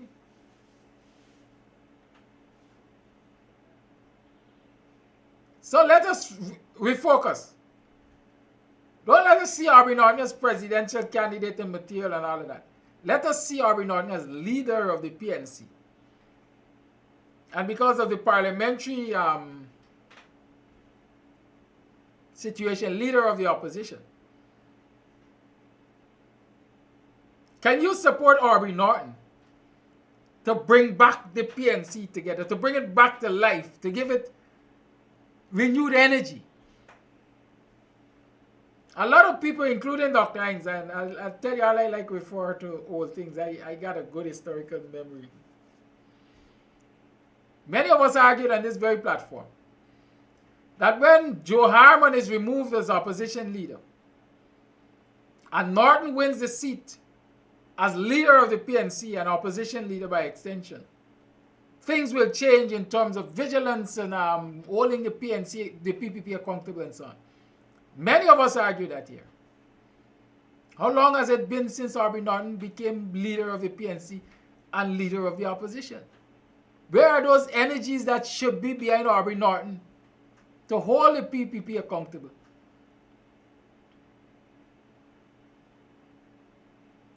To marshal the forces, to gather that energy, we have to first reinvigorate the base of the party, the support base. But from what I'm seeing in front of GCOM for the last 2 weeks or 3 weeks, like the party base ain't got energy. Is it that the party base doesn't have energy? Or is it that there are people within the party that are pushing division and telling certain sections of the party base, don't do no work? Don't do no work. Huh? Y'all answer me. Don't do no work. 1 minute. I'm on my program. I should call you back after, or you can call me after 9. Alright, if you don't see me call you, then you call. I don't remember everything. Good. Alright. When? What time? Okay, alright. Call me and we'll talk about it. Good. Call me and we'll talk about it. I'll announce it on the program too right now. Good. Alright, good. Who? Okay, alright.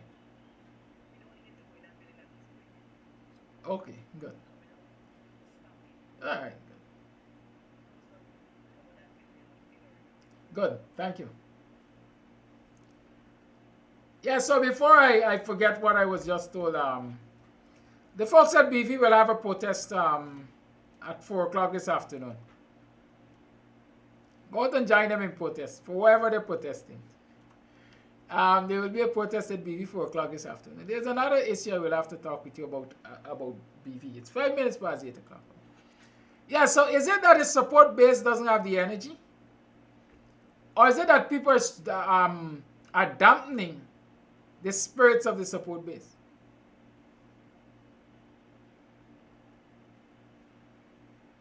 Right? That is what we must ask ourselves. That is what we must ask ourselves. And the support base must ask itself, these people are trying to dampen our spirit. Do they have the best interest of us at heart? Are they living in AC rooms while we are facing the sun on a daily basis? Are they eating every day while we are starving because of what the PPP is doing? Should we really listen to them on this divisiveness? Or we should want to get together and join forces and get rid of this bugbear, as Gwendy used to say, throw this monkey off our backs. Huh?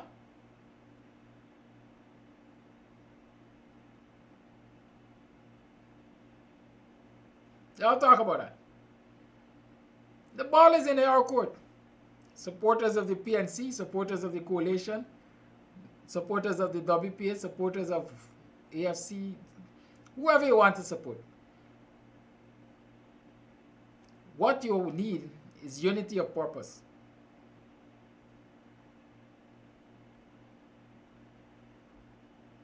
I don't know how y'all gonna do it. I know I'm ready for the fight. I said every single day, I'm ready for the fight. I'm ready to get up and show up every single day.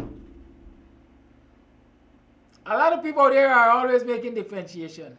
I myself make differentiation. I remind you ever so often, unless you believe that I'm a pretender, I'm PNC. I grew up in the WPA and I am in the WPA. But I don't wait on the WPA. Some of my folks might be offended, but it's a reality.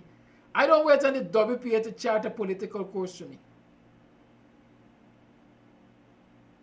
If I think the WPA leadership is too slow to act on certain issues, I act. And when I act, they could find themselves in line and get benefits, or they could stay where they're there, and I can still do what I gotta do.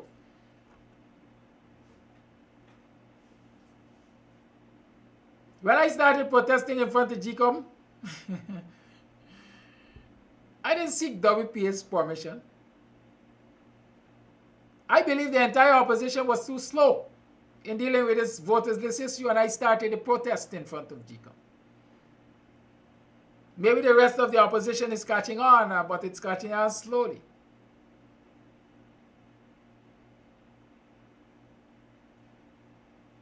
And that is why I keep saying to citizens, your lead, the opposition can either find itself in place, your leaders can find itself in place, or they're going to have to fall back.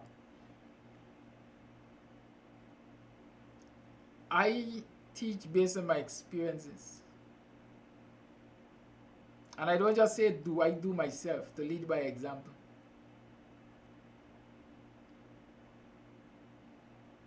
Right? Coffee is telling us that there are other options. In Cuba and in the US, they took power. We can take power too. We can take power, but there are different means and ways of taking power.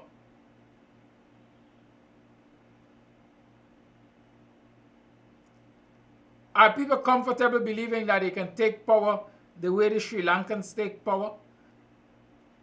Or the way the Cubans took power, or the way the Haitians take power ever so often? Are people in Guyana comfortable enough to believe they can do it like that? Do they have the support base? Is the military on their side? Is the military apolitical? These are things that we must consider. Right?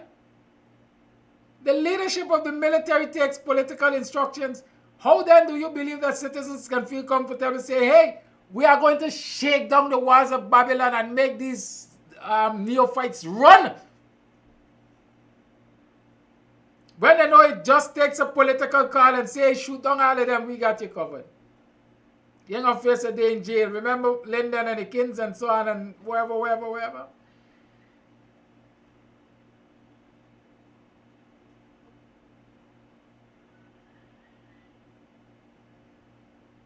Y'all talk to me. So there are all of these options, but are we really thinking them through? I would rather. In short, it comes down to two things. You can take power by ballot or bullet. I would rather us take it by ballot.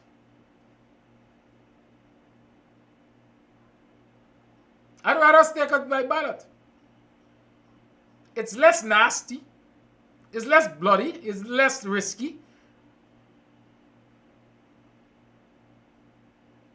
But are people even pushing hard enough so that they can take power by ballot?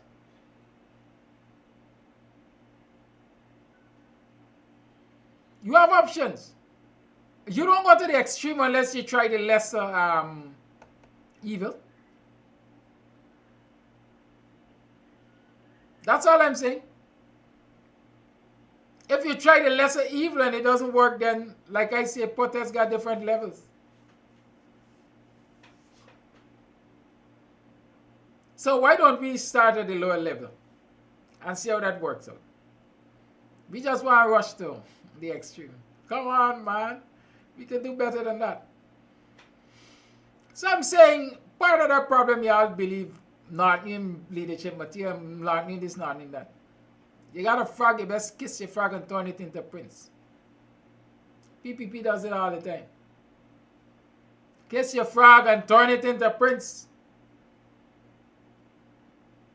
When 12 o'clock reach and the magic gonna work off, then is when you have to look for solution to keep that magic.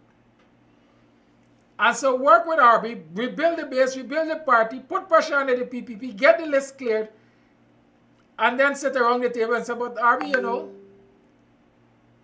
we don't think you will, while you command the respect of us in the PNC, we don't think you'll command the respect of the nation so that you can win this election against who the PPP puts up. We believe Amanza is a better consensus candidate. She's young, she's vigilant, she's beautiful, she got ethnic appeal because she's biracial and stuff like that.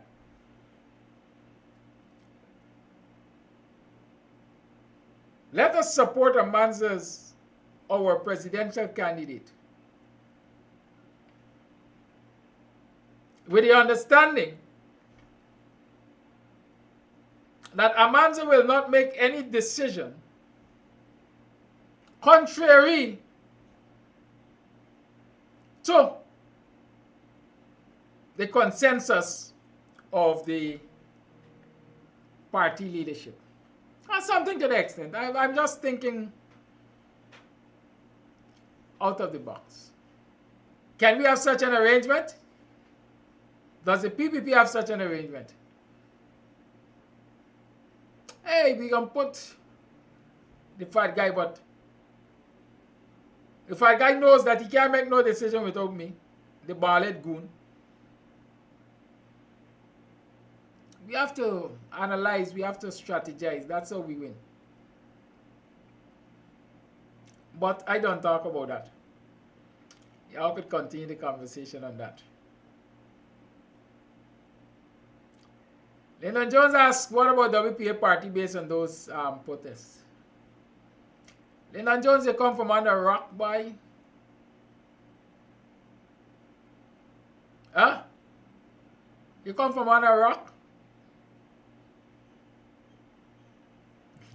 I was talking to... Oh my goodness. No, don't go there. Don't go there. Don't go there. Don't go there. The public opinion is, and I leave it as that. Then you could interpret it how you want. The public opinion, Linda, is that the most effective part of the opposition in this country is the WP. Whether you see it's based or not, the most impactful and effective component of the opposition is the WP. You interpret it.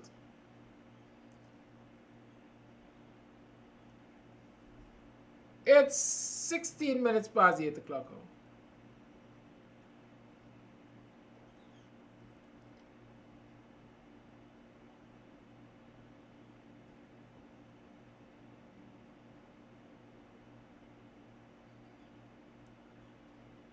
There's an issue we have to talk about, and that's what's happening over at BV.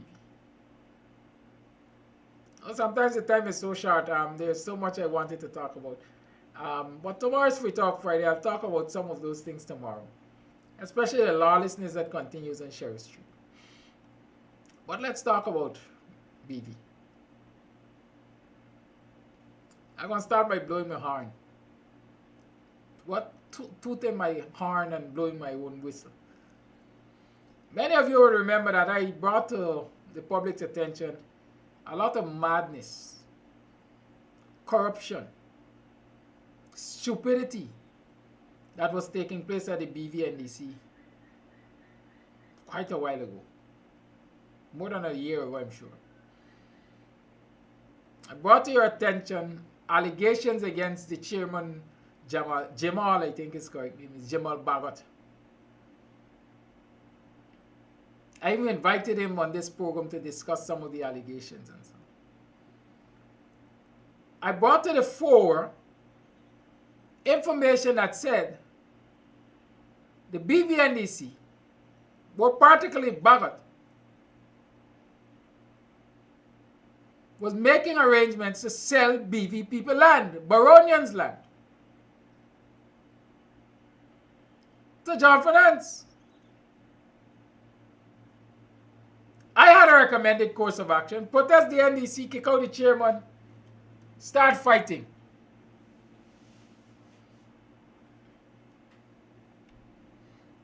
Got some Baronians who say, yeah, we with you. We want your guidance. Meeting was arranged for me to go and talk with residents. Or people promised to arrange meeting for me to go and talk with residents and chart a way forward. Lo and behold, when it came to the meeting date, no arrangements were made. Right?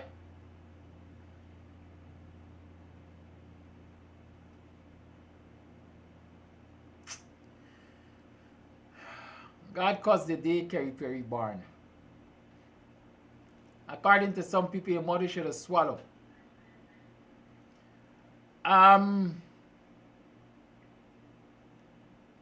No election, no meeting was arranged. According to word on the ground, there were certain people in BV, certain people who saw themselves as leaders, who said they don't want outsiders in BV business. More particularly, they don't want the BUXTONIAN Kidaki in BV business.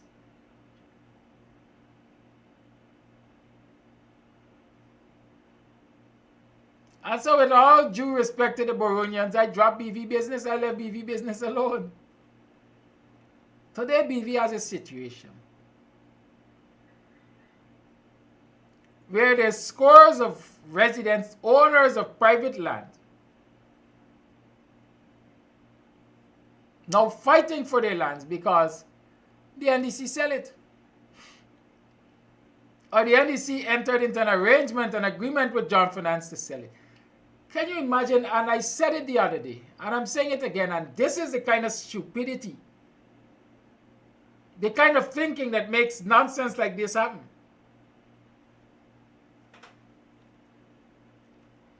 +100 acres of land being sold for $50 million, or is it 20? 20. Let's say, for safety's sake, $50 million. Yes, $50 million. So you are selling an acre land, let's assume it's 100 acre, for $50 million. You are selling an acre land for $500,000.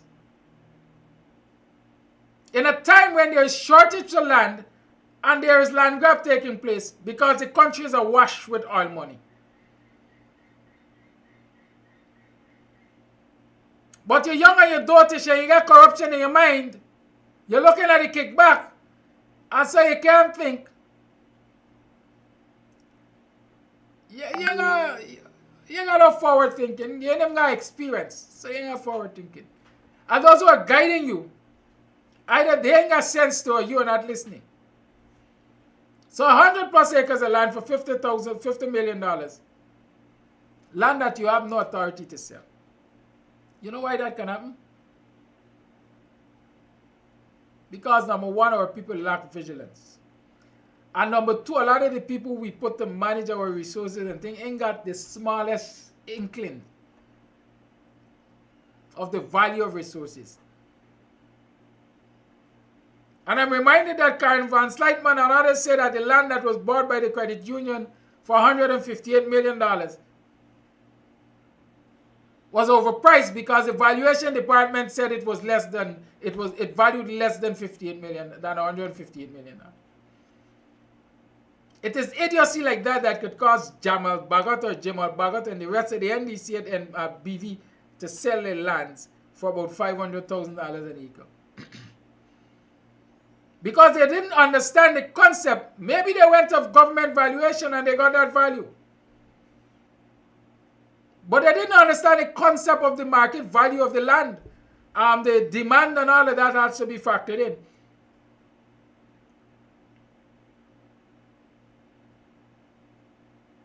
And so now they're fighting tooth and nail.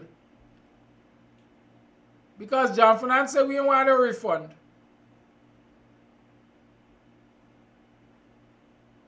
We want a refund. We transfer our rights to Mohammed's sons and daughters. Can anybody see up until now who is Mohammed's sons and daughters? I know a lot of people when they hear Mohammed, they talk about it, they think about it, Mohammed and is that Hinks Street or somewhere around where the old Co-op Bank was? By the Linden Park area. The gold dealer, money changer, arms dealer, whatever they call it. They think about that Mohammed. But I wonder if it is that Mohammed. Or is the other Mohammed who I understand might be BM suit. If I were to look at history, I would believe it is BM suit. Mohammed's sons and daughters. I have a strong suspicion it might be BM suit. Because the plot of land which was identified for the BV Triumph market, directly opposite Agriculture Road as we call it, was either leased or sold to BM Soot through the same chairmanship of Jamal Bhagat and the others at the council. So there's a business relationship between these folks.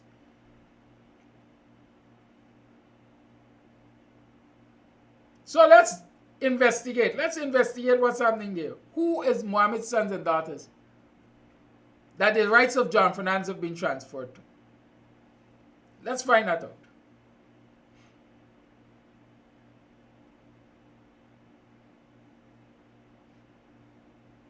Right? I'm just giving you background and analysis and talking about what's happening at BV. But the reality is, a whole lot of people's lands are now tied up in a battle between the NDC and Mohammed's sons and daughters. Because John Finance say we wash our hands of it. We are not in that.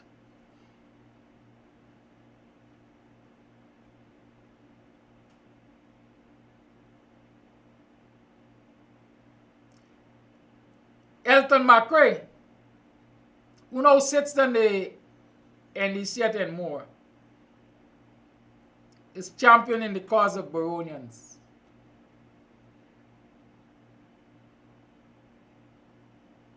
He's fighting the battle.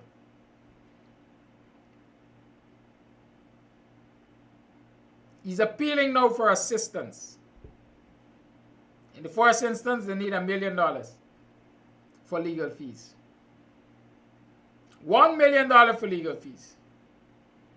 Because the NDC has to go to court sometime early next week.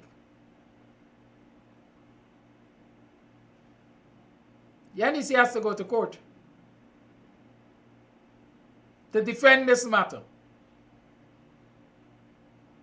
And so Macrae is asking for your assistance and the assistance of everybody to raise $1 million for legal fees to contest this matter. Because it's ancestral land. Because it's poor people land. I think we should support the call. I think we should support the call. But I also think that the BV people must find a way to hold Jamal Bagot and the rest of the councillors that are involved in this nonsense accountable. Ordinarily, the NDC put them in that situation. The NDC should be finding the money to defend the matter in court. But if you were to sit back and wait for the NDC to do it,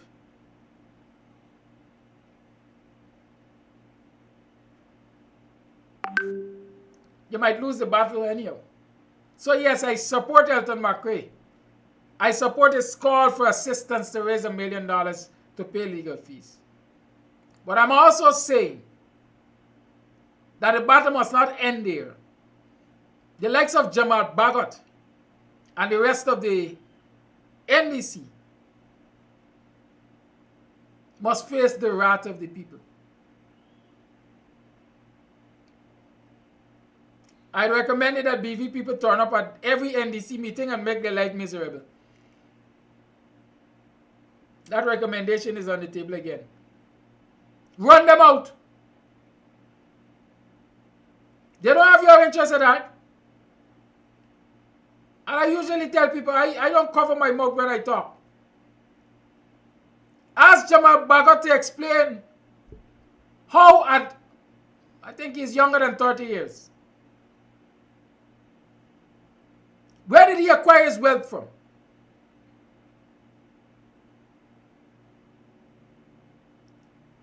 Where did he acquire his wealth from? And these are things we must hold our leaders accountable to. Corruption is across the world. Leaders will steal. Leaders will be dishonest. Leaders will get perks. But when it is done at the expense of your people have a right to run you out. And for all of the cries of the BV people, I see none of them up until now that has held Bagot and the rest of his councillors accountable for all of the nonsense that is going on at BVNDC. Corruption, corruption, corruption. And I pray the day the PPP want to investigate somebody for corruption, y'all go down to BVNDC. But it's not likely they will, because their councillors too are caught up in this mess. Their councillors too have signed off on selling people's private land. Their councillors too have benefited from motor cars and cash kickbacks to enter into these deals.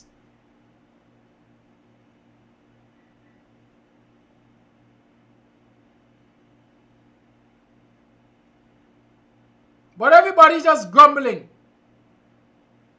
Everybody's just grumbling. The kind of things that go through my mind some mornings, I can't even say it. Even thinking it makes me fearful of me. But corrupt leaders, people who have betrayed the trust of their people, must be made to pay for it. Why must your generation and generations live comfortably by you dispossessing me? Something got right. Something got wrong. What people say, want to measure right, must measure over. This is 8:30. The lines are open. 6225933 is the number to call. Support Elton McRae. Contribute to the legal fund so he can fight this matter in court. It is almost a day too late, but let's support the brother in his fight. Lines are open. 6225933 is the number to call.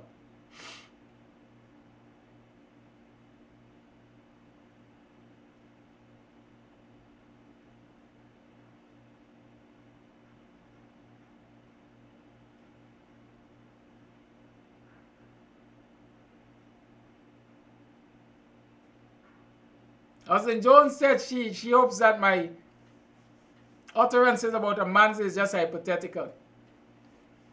Why? Because she's a woman? The world is moving apace. Whatever trust serve for what, 44 days? Yeah. I think a woman would rescue Guyana, man. Call A Live, good morning. Good morning, Ms. Kadaki. Good morning, everyone in the diaspora. Good morning, all Guyanese. So, I was just listening to what you said about BV. Better for acting. So we are for raising the legal funds for $1 million, $1 million Guyana. Well, I'm in agreement with that. And I know many of us are in agreement with that, just from the way we sympathize with the cause. Now, the people in Better for acting, I mean, we haven't heard much from them. And it's their land, but it's our ancestral land as well, ours, African Guyanese. So we have a vested, sympathetic, emotional, historical attachment to that. Maybe we can do a fundraising drive from BV, because here's the thing. If we throw or we put monies towards a legal defense fund, I mean, yes, it's a noble cause, but it would also be good for the BV people to come out as they are coming out today, which they should have come out a long time before. And the BV people need to be mobilized, and I hope they're listening, because we black people across Guyana with you, because yes, we're family. But we can't always fight for you if you don't want to fight for yourself. Now we gonna fight, it's not for yourself, because it's for we. It's for we ancestors. But you that live in there have a responsibility to fight for BV too. How come the NDC that don't even have ownership of our ancestral lands in the first place? BV people need to be fully knowledgeable about their rights to their own property. That's my concern. The problem is not giving BV $1 million Guyana. That's small money. But we want to know, when come tomorrow and a problem happen in BV again, or in Buxton again, what will be the response? Or in Litchfield again? Look how Lincoln Lewis stood up for the family. That's one man. One man. You saw how he stood in the video? And the ancestors are with him, the family is with him. Now, BV, what's going on in the NDC? Whereby y'all sitting in BV. Now, I'm not accusing anybody. But so far, the NDC hasn't been removed, thrown out. Y'all in locking the gate and protest and then lock yourself on the front door to bring notoriety to this thing. Why somebody can't padlock themselves on the front door? Bring notoriety to this thing. That's what I'm saying about BV people. Y'all are representing. So, maybe the Buxton Morning Show gotta come down there and hold a show on this disputed land.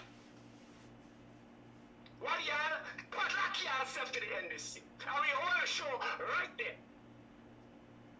So maybe we could give you an injection on how this thing's supposed to happen. Maybe BV, like the dry bones, need to get woken up. So what I am saying here is to let y'all know we're not bad talking y'all. We ain't got time for that. What we want to do is inspire and mobilize. So y'all could hold the fort in BV. And if y'all got a squat on the land, then start squatting on it. That 143 acres, start squatting on them. And let it come down there, hold a show on the squatted land. And then let's get the attitude that we representing something that belongs to us. And no NDC, who is a caretaker, can't take we off of what we own. We need to push that issue. So it's not about giving BV the money. But I can't don't talk to nobody. I am simply here to say we gonna fight with y'all if y'all fight for yourself. Once again, thank you for listening. Thank you for calling.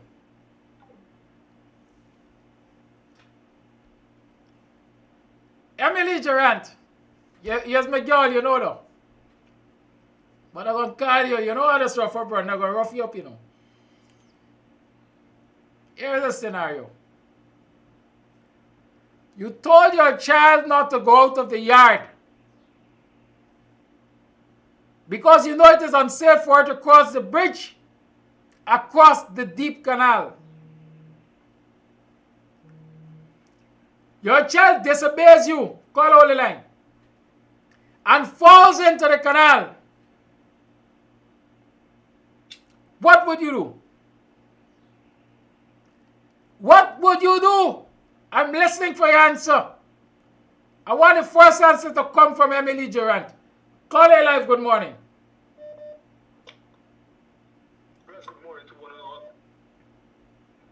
Sir, this morning you gave a good synopsis about the political scenario within the PEP party.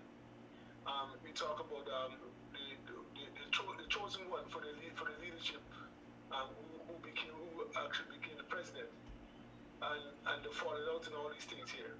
I mean that was a very accurate synopsis he did there, and I think that everyone who has some sense that knows about it, that the fat guy is not a person who most of the people in the party wanted, but the bald guy wanted him because he could control him as a puppet. Right? So everyone knows about that. So, but I'm glad that you actually brought it up in this scenario so we could tell our people who are very, very, very passive aggressive that they need to sometimes take one for the team. Right? And need to suck in the differences and think about the broader picture, the bigger picture. Think about the team. The team is what's important here.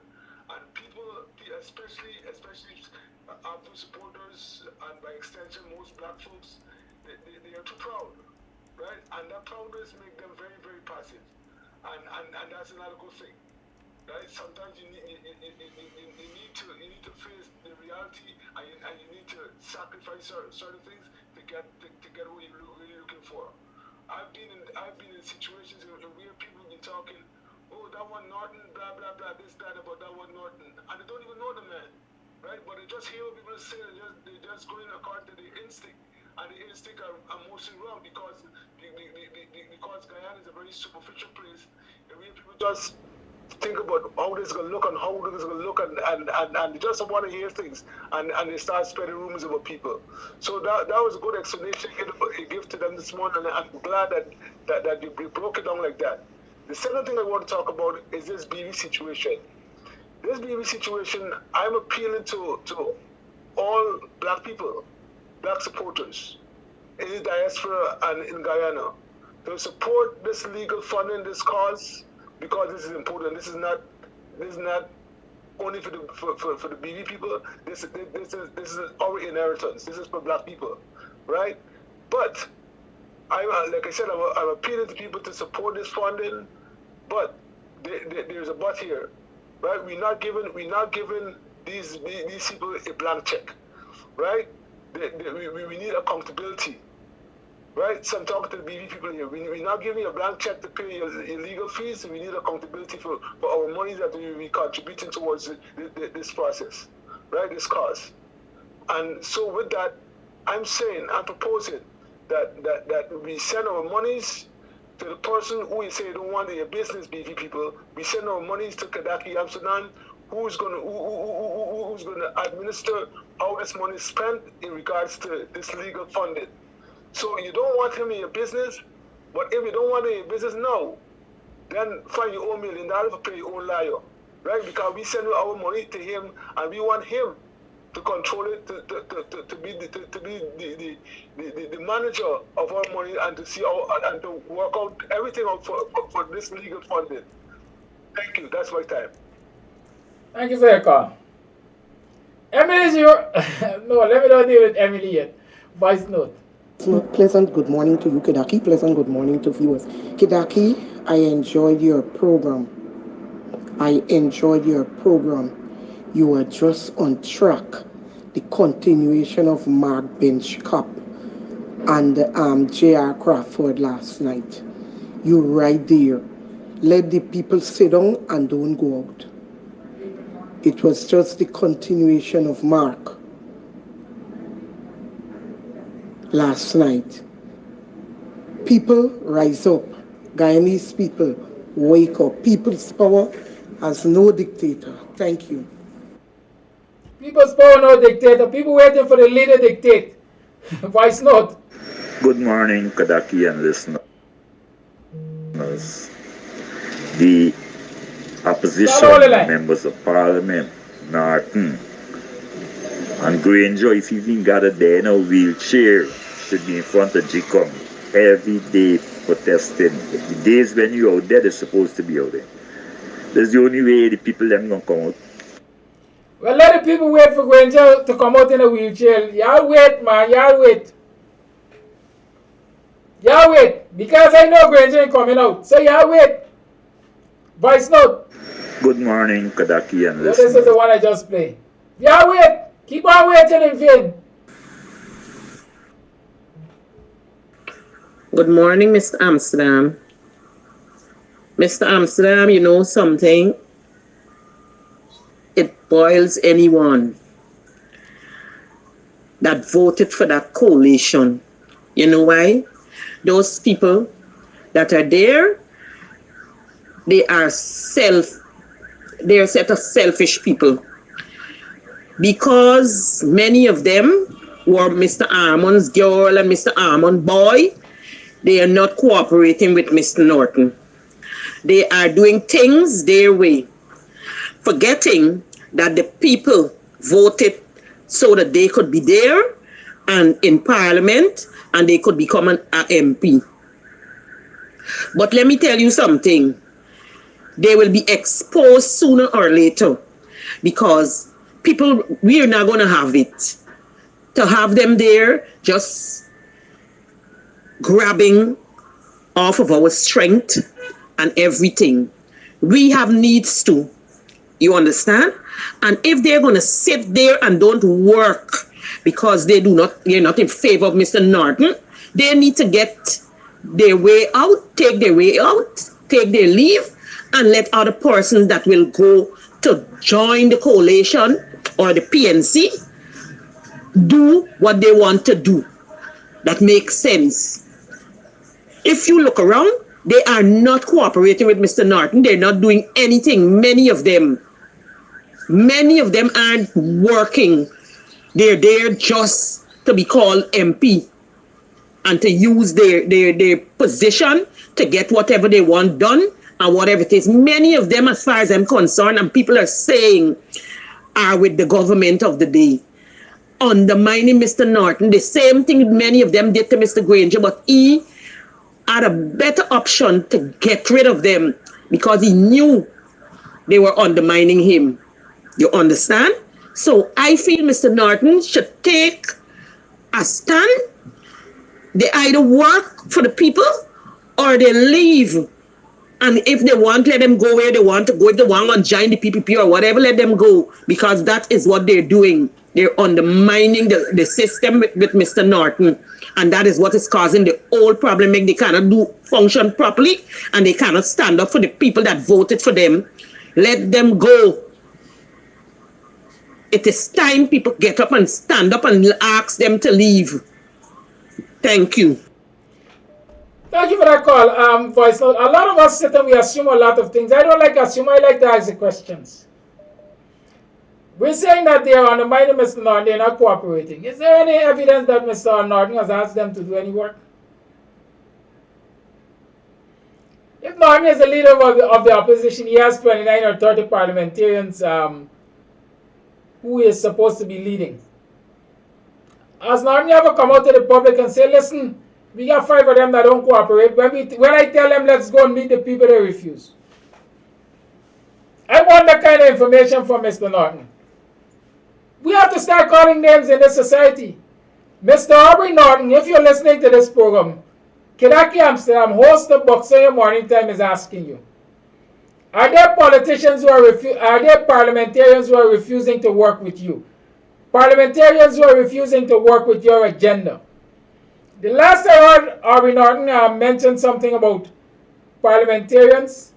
It had to do with the German figure handshake. He said he did not issue any instruction to parliamentarians about shaking hands. Right? And so I like to say, if somebody will do it, anybody will do it. And since anybody will do it, nobody will do it. So is it that Mr. Norton has issued instructions?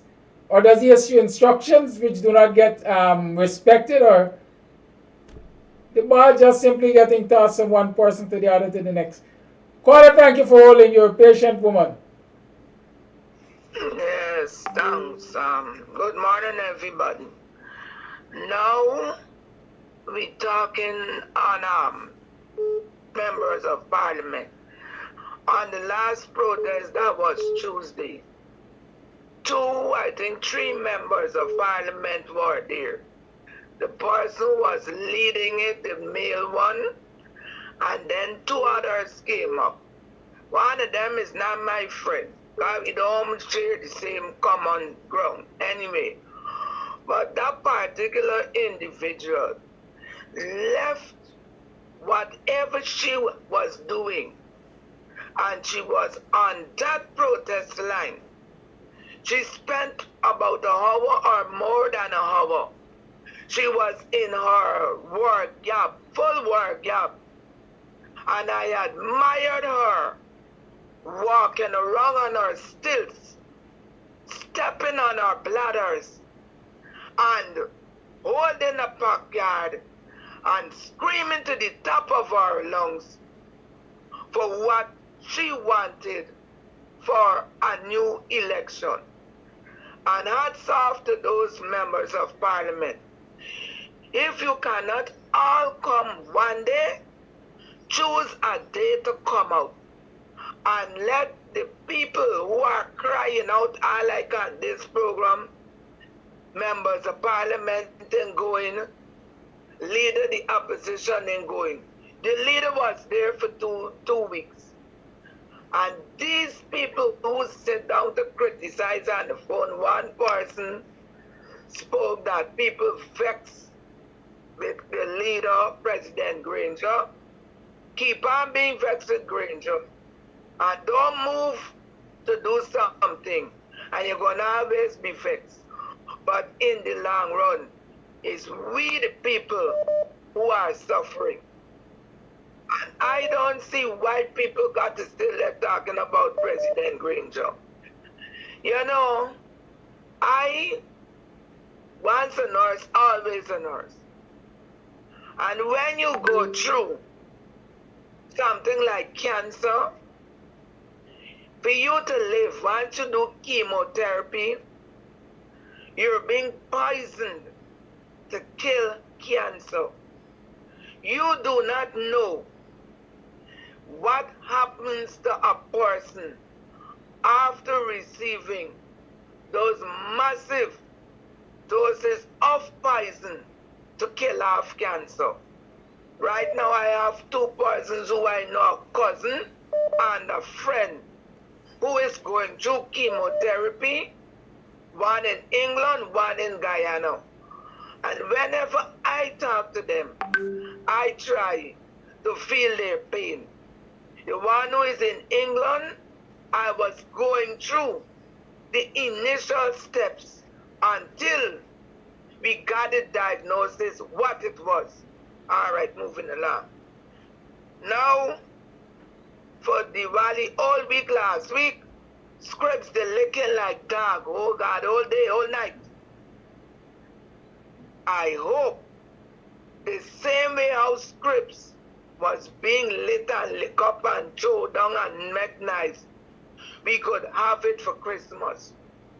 In the years gone back, before Barnum time, and in Barnum time, when he made Diwali a national holiday, because they didn't used to celebrate it. It's Barnum who gave them the Pagwa beef holiday and the other Muslim holiday. Barnum was the person.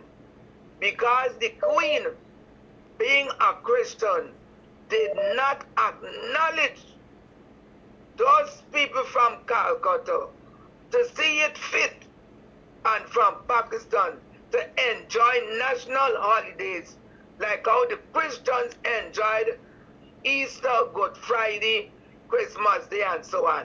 She didn't call to give them it. Barnum, who the people, the people as bad talk, make them turn people forget national holiday for their thing.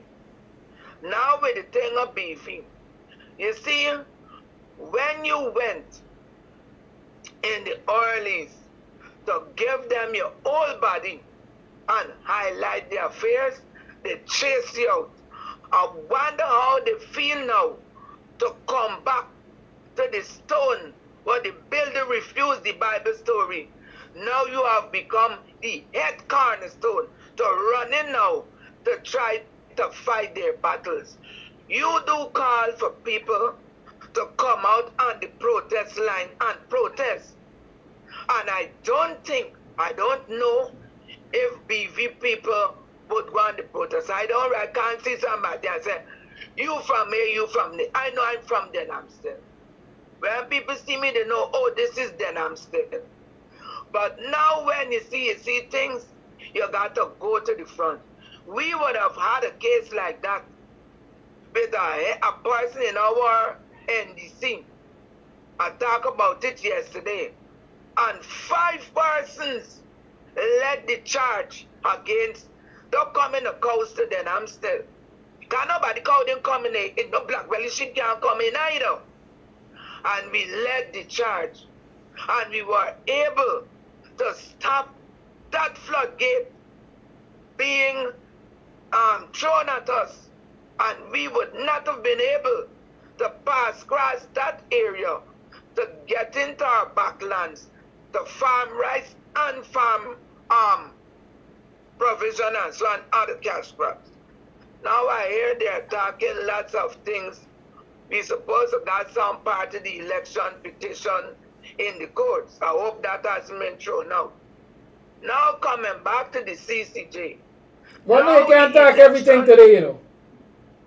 Just now, man. Just now. Now, all right. I left it for tomorrow free talk and let somebody else talk. Thank you very much. We'll consider it. Oh, yeah. All right. Bye-bye. Good. Yes, so the lines remain open. 6225933 is the number to call. I got a voice note to play, but let me address Emily first. Emily says she will jump in and rescue the child.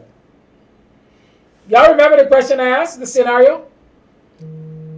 You have a child, you live over a trench, well, you live on the opposite side of a trench, called Holy Line. You told your child, do not go out the yard because you don't believe they could cross the bridge. And they refuse to listen to you, they go across the bridge and fall into the deep canal. What do you do? Emily said, jump in and rescue them. Well, Emily, it shouldn't stop there. Let me say it shouldn't stop there. You jump in and rescue them, you get them a fine cut tail, and then you explain to them again why I said don't jump in the trench. Good? The same thing with BV. Don't let us get them the fine curtail first, Emily. Let me help them out.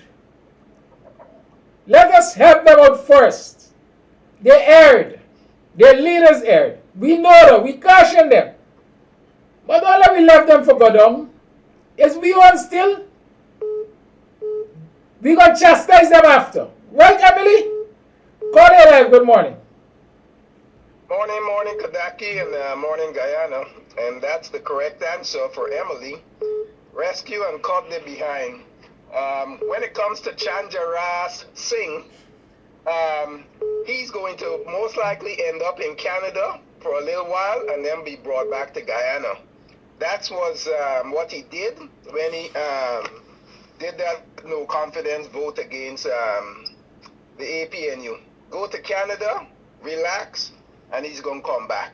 Trust me, that's what the racist, mafia-style PPP are all about. Recycling or moving around or repositioning.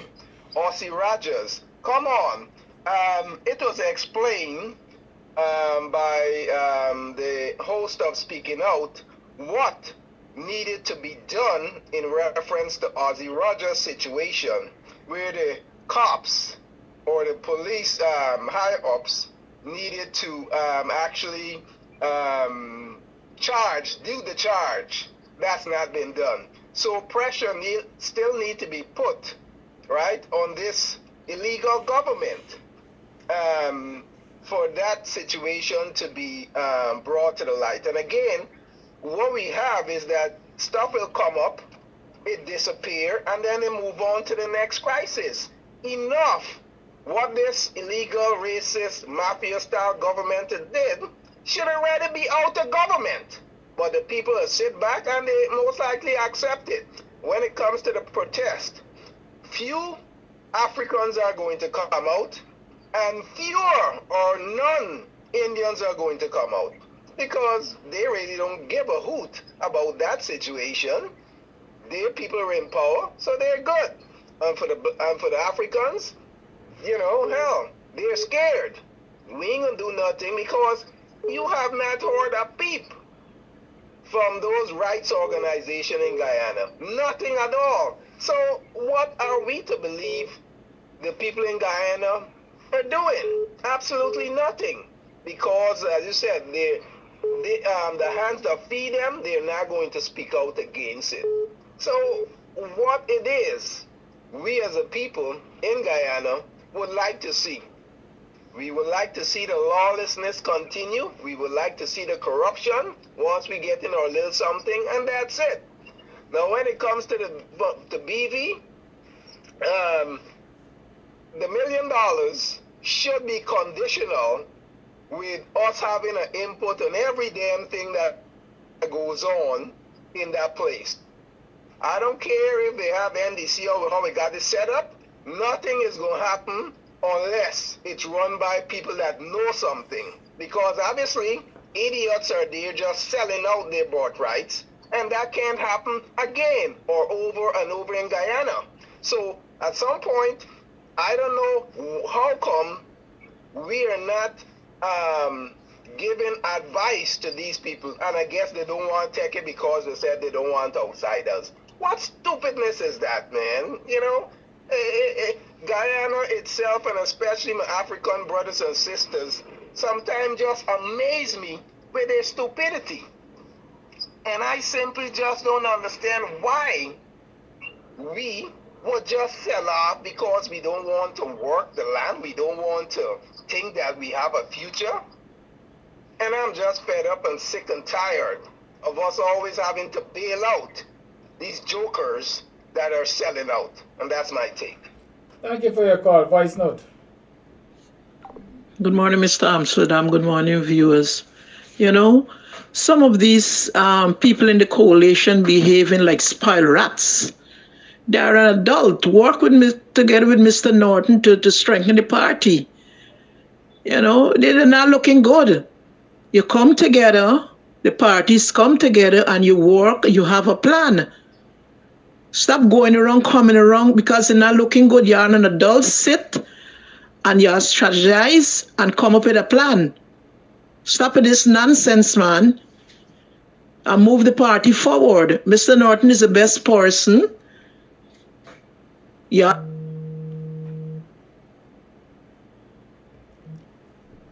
Call the whole line, please.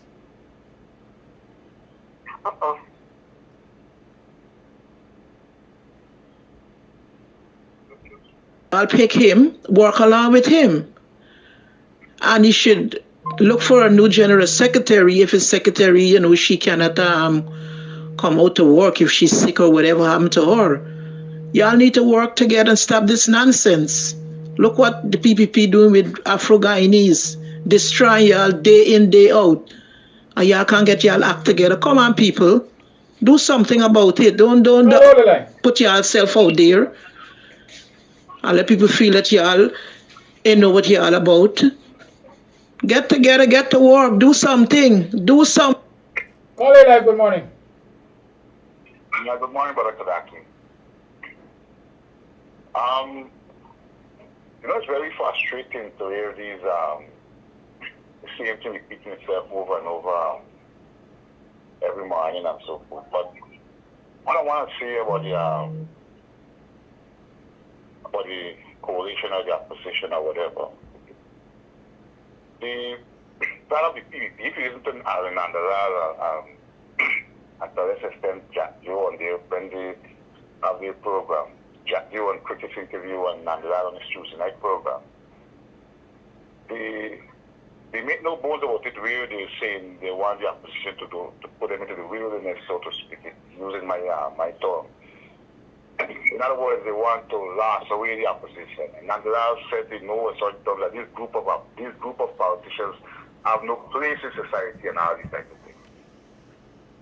And if the opposition not careful, it may happen. It might happen because if they continue to ignore the support base, ignore the vibes on the ground, and not paying heed to all these cries and demands that is place, it will happen. Because take for instance the local government election that has been announced. If they, either way they will lose. Either way they trouble. Because if they ignore the base and go to the election, two things will not happen.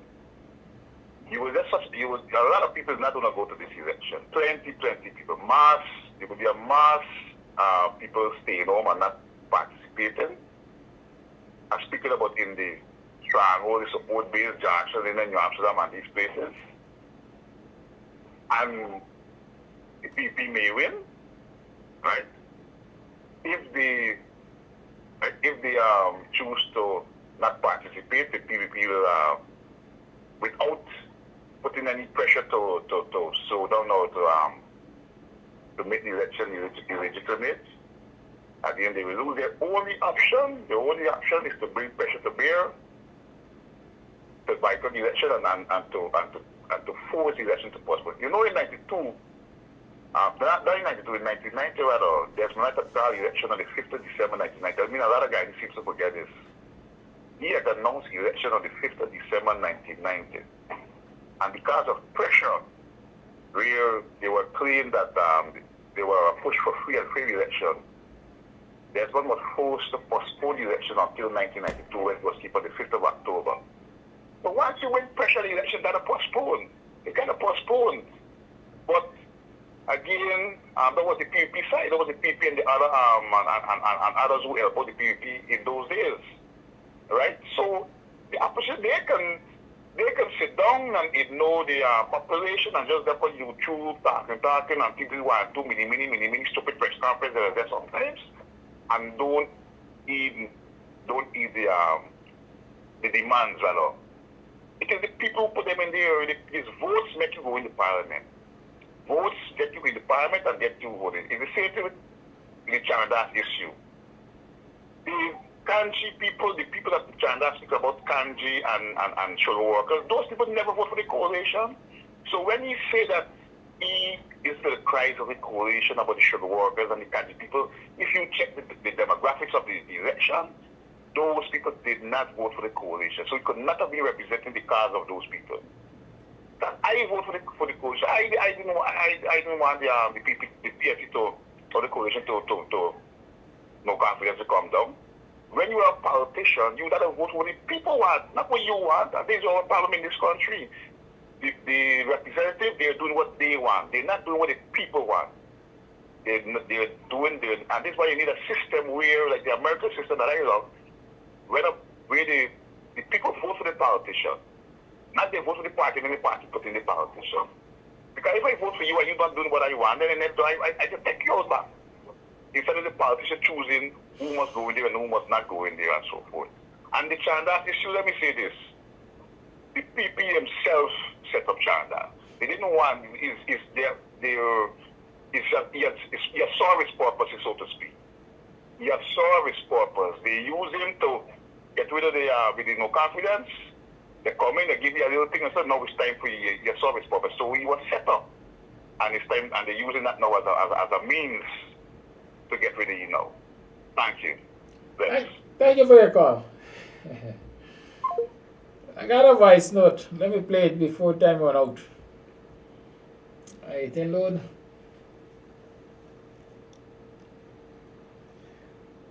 Y'all notice, the day, you know, Marcelo Scan and Kerry Perry. Dede. I am not afraid. So y'all could talk cheese. Call it like good morning. Good morning, Kadaki. Kadaki, you see, when you was reaching out to them, what they did to you, they throw you down and said they don't want no BUXTONIAN. But don't worry. It's you that got turned back to now. You got there for help them and announce and saying things. Don't call it a third of the nation for help, not me. Continue. It's all right. Anyway, no confidence vote. Oh my God. I tell you, people is not learning. I don't understand what's going on with the A, B, C, D and the coalition. What's going on with them, Kadaki? Kadaki, look how much you talking every day. Yes, yesterday I must say you broke my heart, you and Dr. Hinds. And I want to tell you, the ship is sinking. Should we abandon it or call for rescue? Have a good day. Thank you very much. Where was I talking? Somebody was saying, oh, I want to play this voice note. Don't worry though. Let me play voice notes. Good morning, Mr. Amsterdam. You're a true patriotic Guyanese, and you're always there fighting for your people. I don't know. The government does not realize they should be for all Guyanese, not the chosen few. The taxpayers' money and the money from the natural resources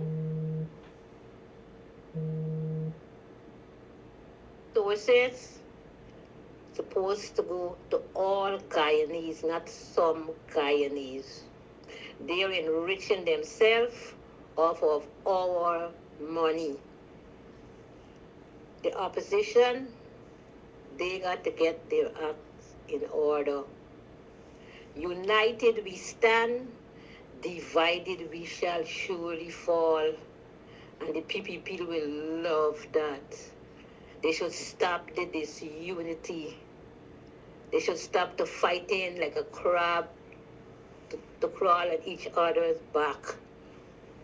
And in regards to those people in BV, you know, our people don't know the value of land. And we don't have that unity.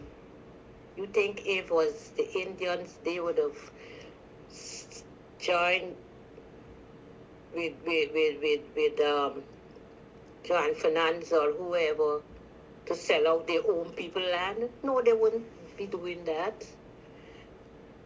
Our people have to wake up, face reality, and stop sleeping.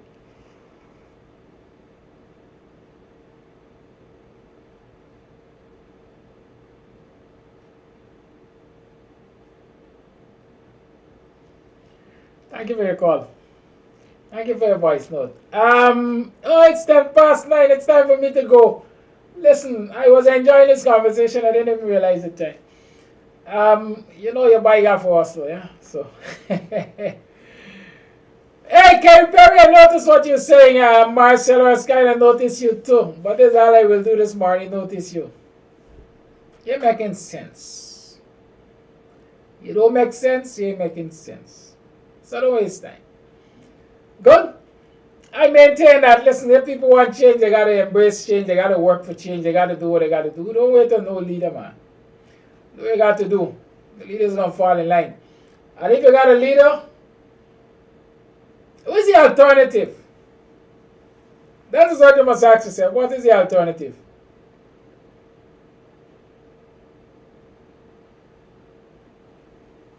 What's your alternative? What are you willing to work for? Anyhow, I got a phone call that says that BV people protesting. And I understand Joe Hamilton, Polari Joe is going to the community today. And that is part reason for the protest. I don't know what is the depth of the protest, why they're protesting Hamilton. But they say they're protesting Hamilton. Yeah, go down there and support them if you can. BV people, you are informed. Go out and support the protest. That's all I can say. Some of us are too lackadaisical. We like to rock back and watch everybody do the heavy lifting. And then we want to take credit. It can't work, so it don't always work, so man. Enjoy your holiday though. It's Thursday, so come down to Club Twilight tonight. Old school Thursdays and karaoke. Come down to Club Twilight tonight. Support the thing.